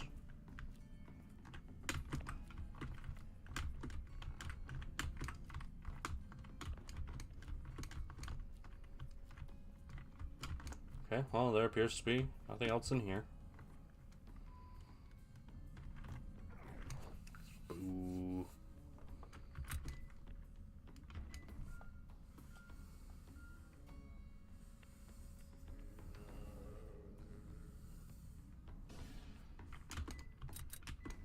So I've got a key. Where did I go that I needed a key for something? I don't think it's the drawer. I think that I just need to have strength of some description. I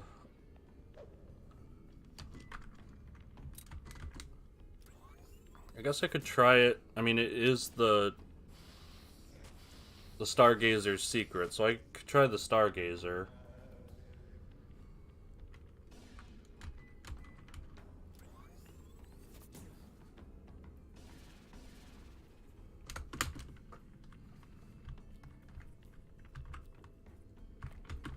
Anywhere else that I needed a key?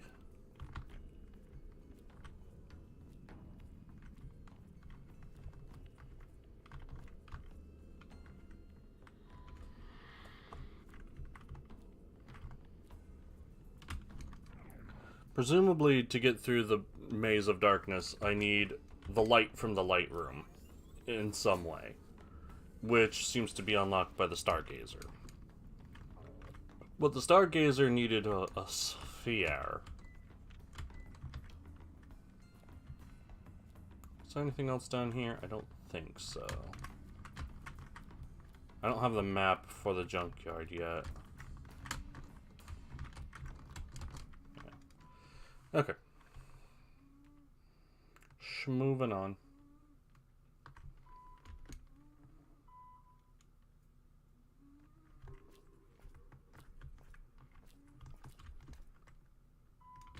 Maybe the door over here. It seemed like it needed a key card, but who knows?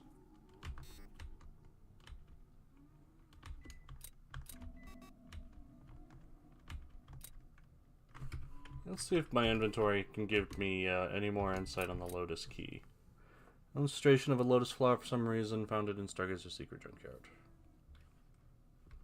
Alright, it was not terribly helpful.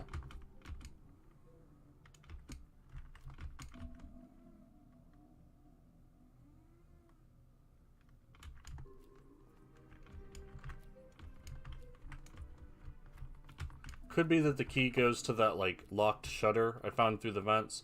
If that's the case, I'll keep that in mind.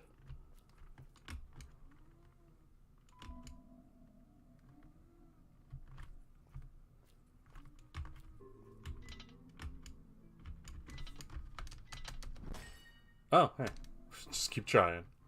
It's just an ammo upgrade, so they were okay with letting you, miss that one. I was thinking something like that.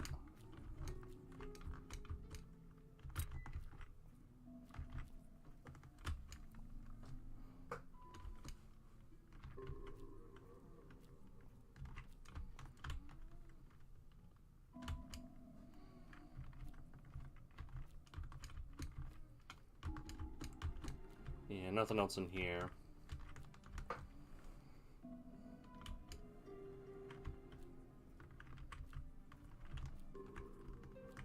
Let's see if Two's room holds anything interesting yet.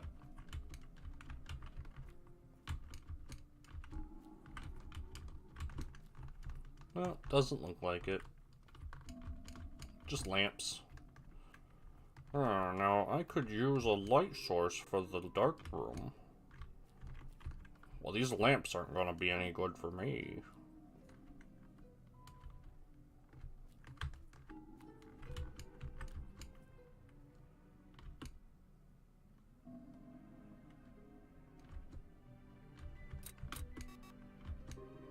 Nope.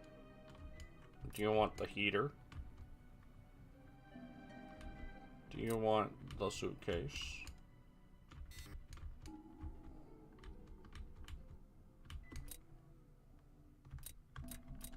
You want ammo?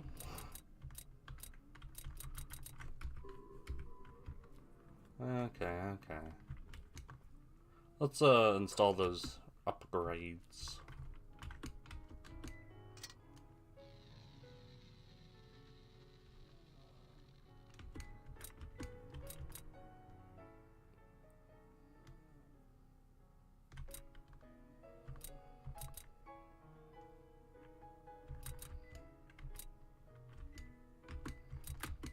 So probably butter.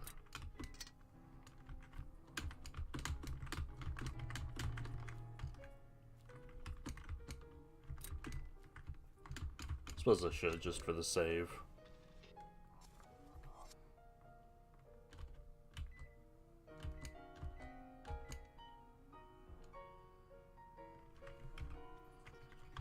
Right. There's the electrical room that I went into and was like, So let's go there.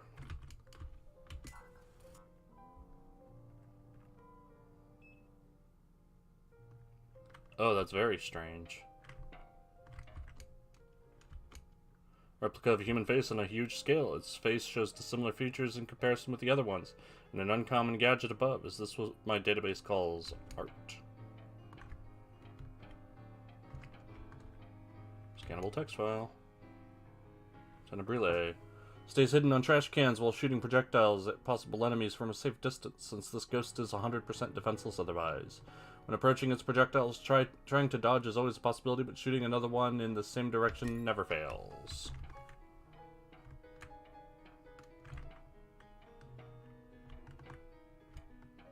Naturally, these are like, yeah, it's locked.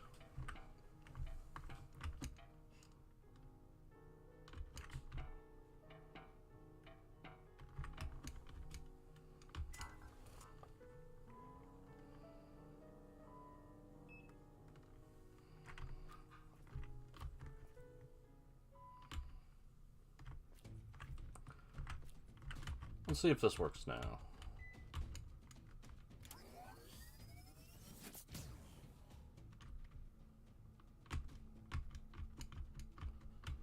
You say it wasn't enough, but maybe it just wasn't enough times.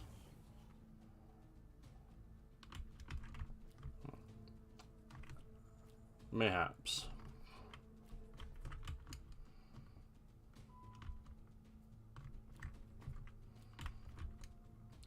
Give me the rubber.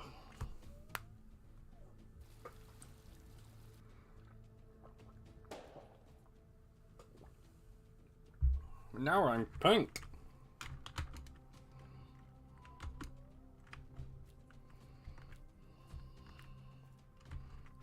I can't help but feel that our guy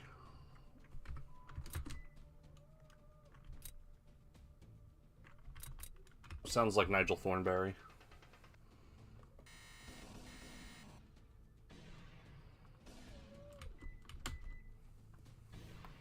Ooh, crunchy. Don't want to go in there. It's hot, hot, hot. Also haven't found any use for the heater yet, which is curious.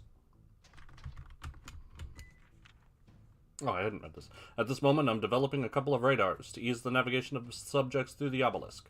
The base software that will be made the radar work made the radar work can be found in the development office, when some parts were coded in other workplaces, based on the test dorms and junkyard. With the complete software, the radar will identify frequencies of specific material called WTBX that can't be found in any other way. There's an update developed for the radar that grants the possibility to identify perfume fragrances as well.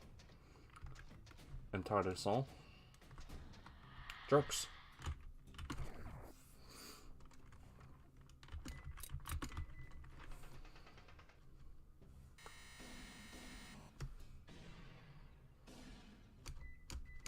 Blammo.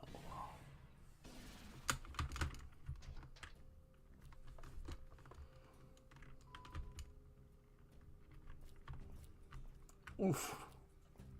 My frames.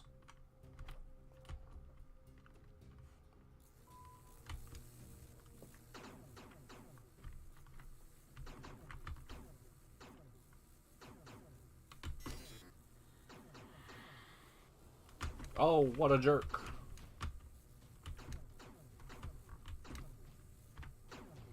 Ouch.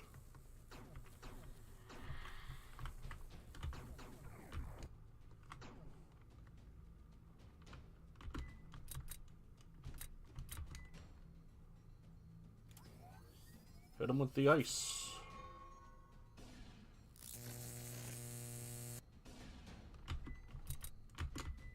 Hit him with the bullet.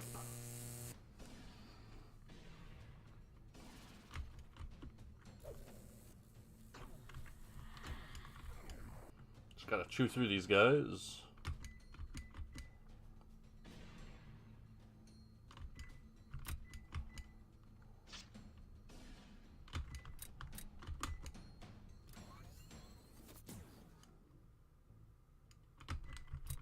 He's open.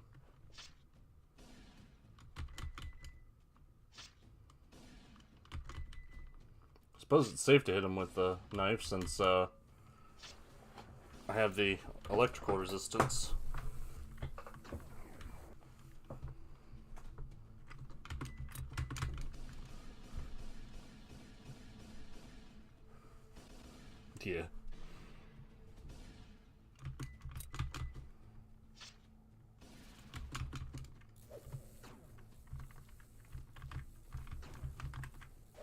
Ouches.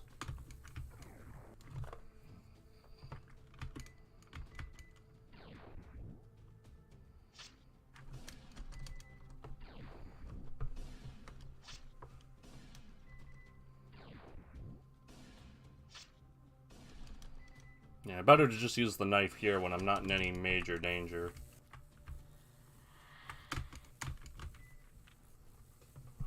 Aganju. Assuming the form of a tornado made of fire, Aganju is fast and combative, burning everything it touches in seconds. Eliminating him quickly is a must, since it gets progressively stronger in the presence of an enemy. The color of his flames slowly changes from red to blue when that happens. Attacks that decrease its temperature are obviously effective. Common projectiles would never harm the ghost, however.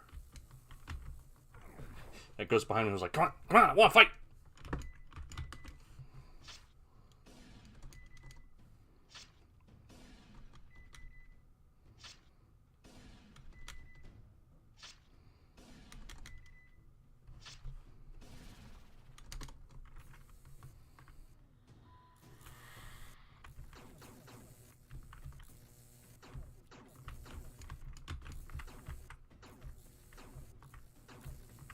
It's very dark in here.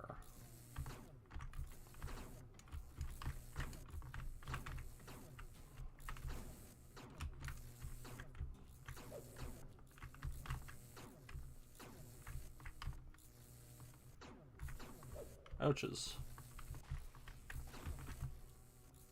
I misjudged where that shot was going.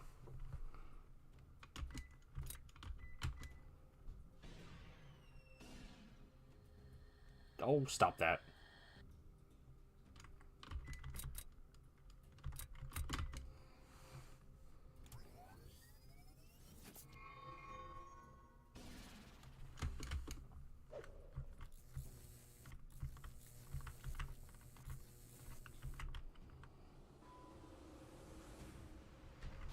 And there's the boxes I can kick down.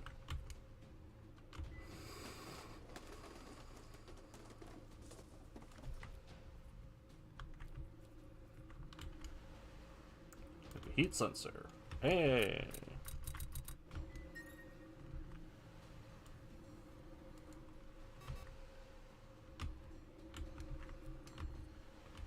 Oh, frame rate's getting real bad.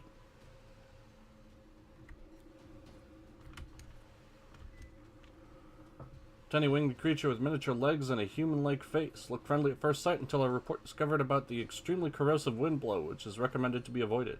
It's a coward ghost, trying to keep a distance while quietly blows his acid in our faces. Its wings are relatively fragile and can be ripped off by cut-based attacks with broken wings. It attacks with its legs and claws, not being particularly dangerous. The question is it dangerous in here?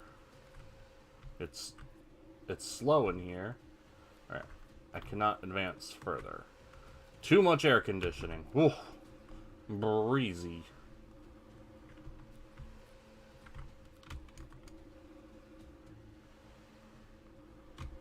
Send a transparent gas to the factory rooms. We don't need that. Keeping some kind of object. Transferring energy from the pillars to the device ahead.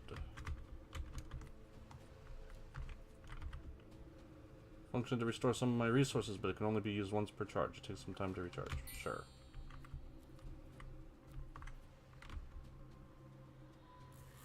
Oh, right. Back to the spark generator.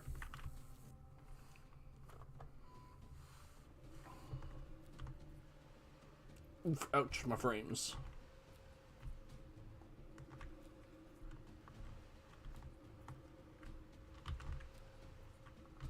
Anything hidden in the corner over here? No.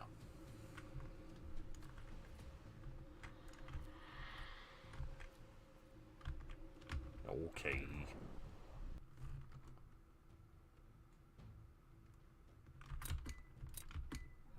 I'll get close so I can start slapping it.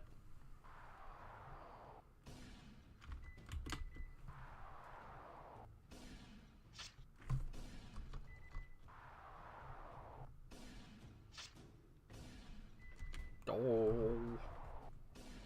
Oh, it's getting weird.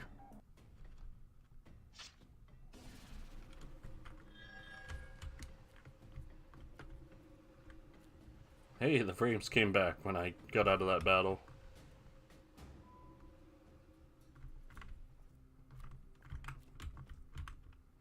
Scannable text file.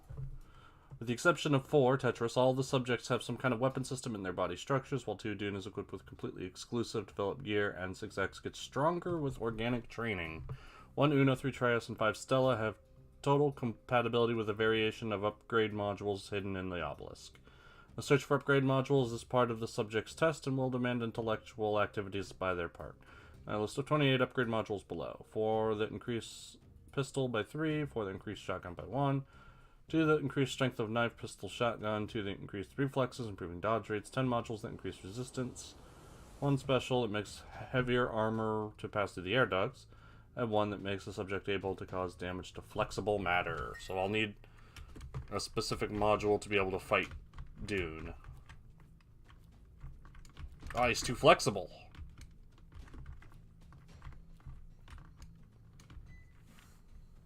Very strange happenings were reported at the moment of the test with this ghost. Objects from our research center disappeared, and some guinea pigs got sick without even touching it.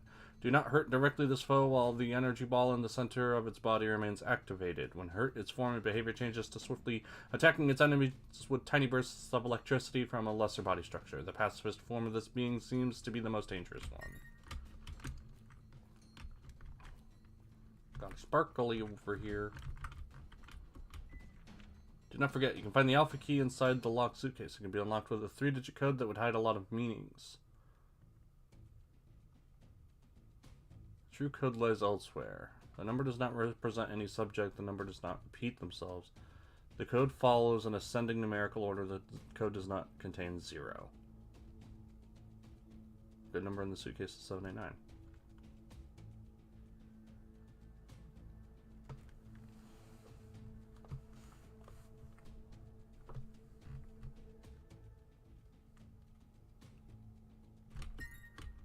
I mean, did you just give me the answer?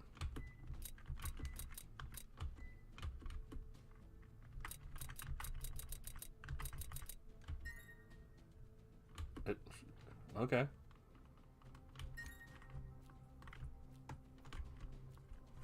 But do I still have it? No. Here's a puzzle for how to solve the suitcase.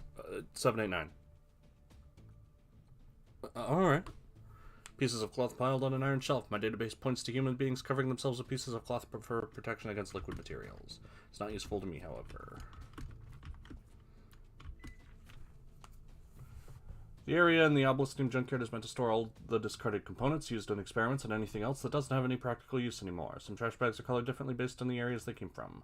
The room registered as the Graveyard of Light has a lot of trash from the Tower of Light in yellow bags. Among the trash, there's a weird lamp that shines in a specific color combination and can only be found there. I wonder if it's some kind of code. Maybe it's part of the subject's tests.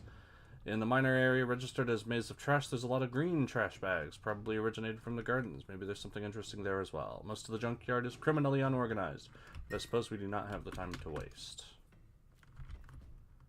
Smile, you're being observed.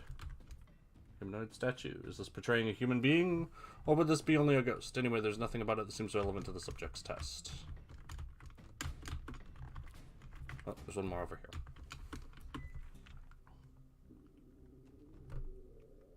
Leader of the Project Obelisk got enough funds for multiple crowdfunding campaigns with the goal of developing science beyond the frontiers of what is considered part of the ethics and morals of Planet 01's council. To achieve that, proposed the construction of a mobile space station that would act far from the domains of the world government. Can you follow my Kickstarter campaign? We just need $10 trillion to build a space station so that we can do science without the worry of morality and ethics. Anyway, follow me on Instagram. One of ECH's hired men is considered a mage, philosopher, and scientist for a lot of people, but doesn't have any kind of official academic graduation. Is quite the charismatic figure with a true legion of fans in the Planet 01, Elaine included, that praise his work on tarot reading, mental cure, and overall opinion pieces. Some would call him a con man like me, while others would fear his supposed knowledge in the dark arts. Excuse me. After the success of Project Obelisk crowdfunding campaigns turned out to be the personal Rasputin of Lady Elaine. Barry calls her boss Great Mother. A big intellectual that focus his studies on the concept of developing human-like emotions on robots. Seems completely opposed to the three Asimov laws and attracted an enormous legion of fans with his controversial declarations. His most known dream is to transfer his brain to the body of a robot, and concluded that his big chance lies with ECH's project. This kind of surgery is considered to a complete absurd by every member of Planet Zero One's council, and its execution is 100% illegal in any registered planet in the universe. For the maintenance of the obelisk would be necessary the knowledge of a professional in terraforming to turn the space station into an inhabitable area that produces water, nutrition, and oxygen. Developed a garden with genetically modified fruits to offer every required nutrients to the scientists, an artificial puddle, and super trees that would produce better ratings of oxygen for all the obelisk. Pavo was not known as his partners, but was virtually the only terraform engineer that accepted the challenge against the council on the Planet Zero One. Well, now we know.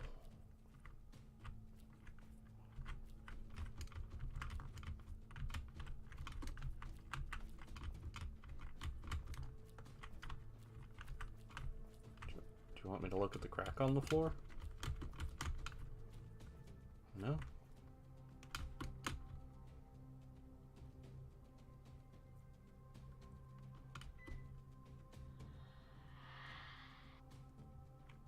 Huh?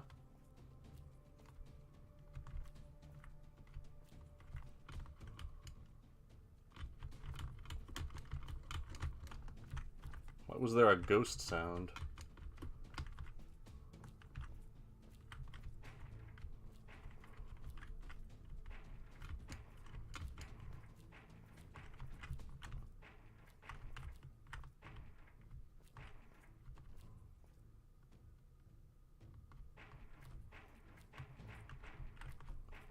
Do a what?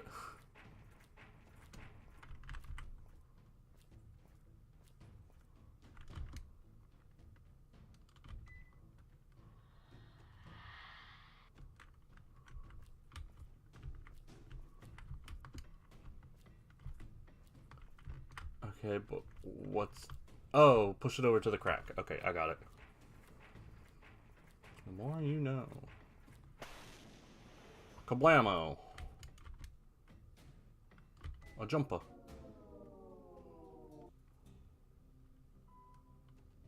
That's what I figured.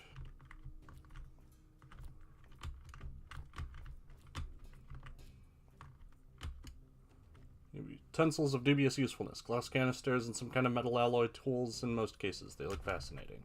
Nothing useful for the subject's test.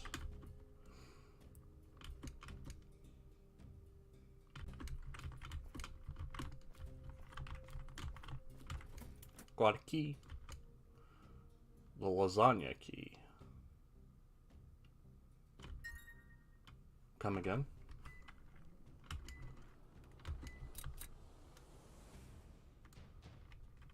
Lasango? I'm gonna call it the lasagna key. My lasagna. What? Oh. Oh no! The bloodstain must belong to Subject 6, as he's stuck on the other side of the screen. It's a curious way to get stuck. Scannable text file. With the development of WTBX technology, we can lock certain rooms in a way that subjects would never found without a specific detection software in the radars. Tests will be executed on the screen of the glass room, which will be a nice location to hide important items. For now, I'll have exclusive access to logs made with WTBX, but I'm willing to share them with you all once the tests are concluded.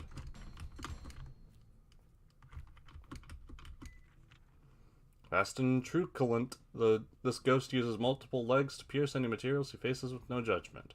Kept in a static position when harmed, while charges a powerful wave attack during the 3 loadings of a time-freezing system period. When static, its eyes get a blue coloration and the mouth opens. This is their warning signal.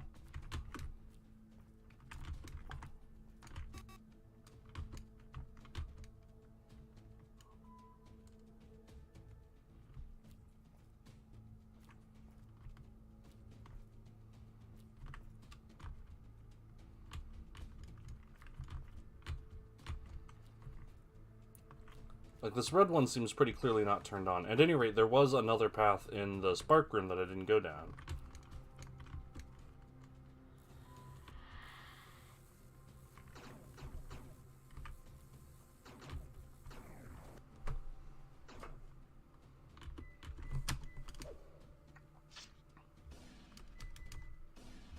Ouches.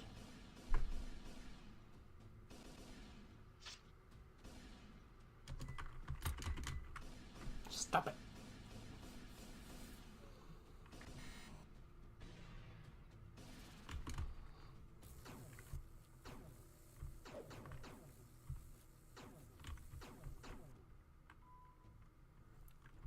Oh, I can poop.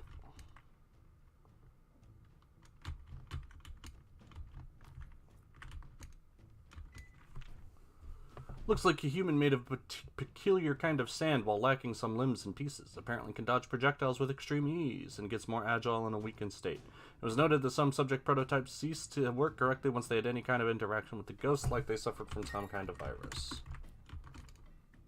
More books. Use the computer. Play Minecraft. Right now I'm trying to follow Subject Uno's progress from afar. He probably doesn't have the knowledge of my ability to pass through any wall and that I could get on top of the obelisk in minutes. Uno wouldn't even try if he did. Not planning to hide my notes, though I'm not sure Uno will reach them. We'll wait some time just to observe his progress and reach the test's end if it gets boring. I'm almost jealous of his efforts. This game can be a part of the subject's test or not. Play? Yes. Oh no. It's a Sokoban game.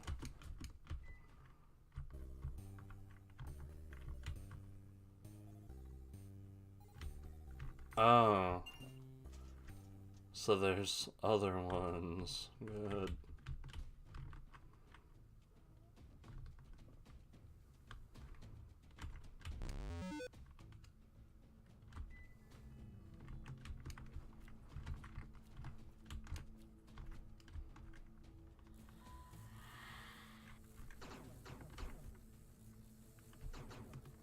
Yeah, that's all that was here.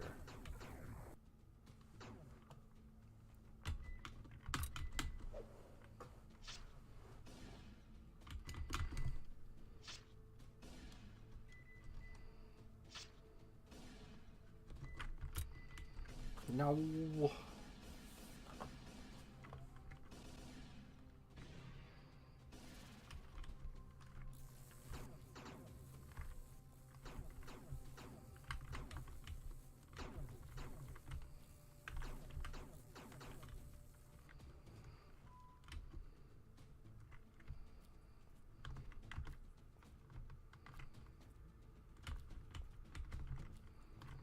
I mean, what do I do with these?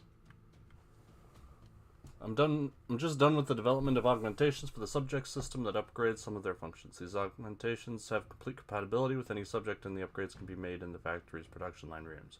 We can't just make things easy though, so I've locked the two available upgrades with keys Alpha and Omega. The Alpha key unlocks a special coat for subject's armor, making it slightly more resistant and heavy, which grants the possibility to travel through some strong air pressure of the ducts. The Omega key makes it able to hit Dune. Okay, so that means go back to the production room.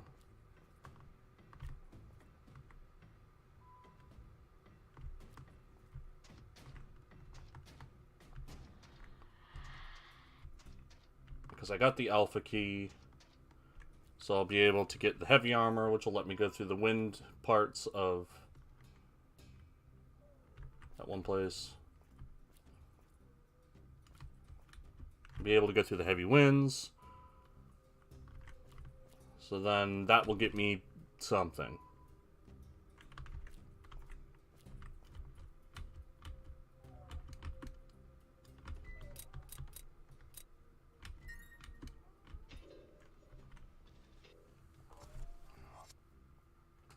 Still need to figure out what the other two keys do.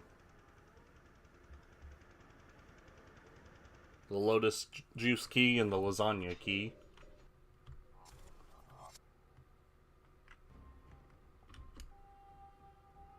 More HP is heavier. Is this anything?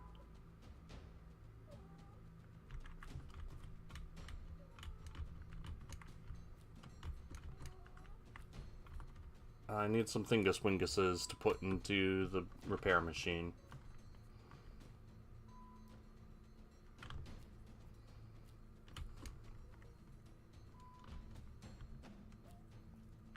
I'm gonna save in the save room nearby and call it for now. I think I've made good footing on this, and man, this frame rate is just so frustrating. It's certainly an interesting game, even if it is slow. A slowness that really bugs me.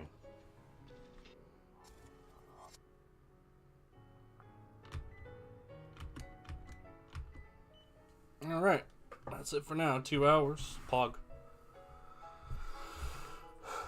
See you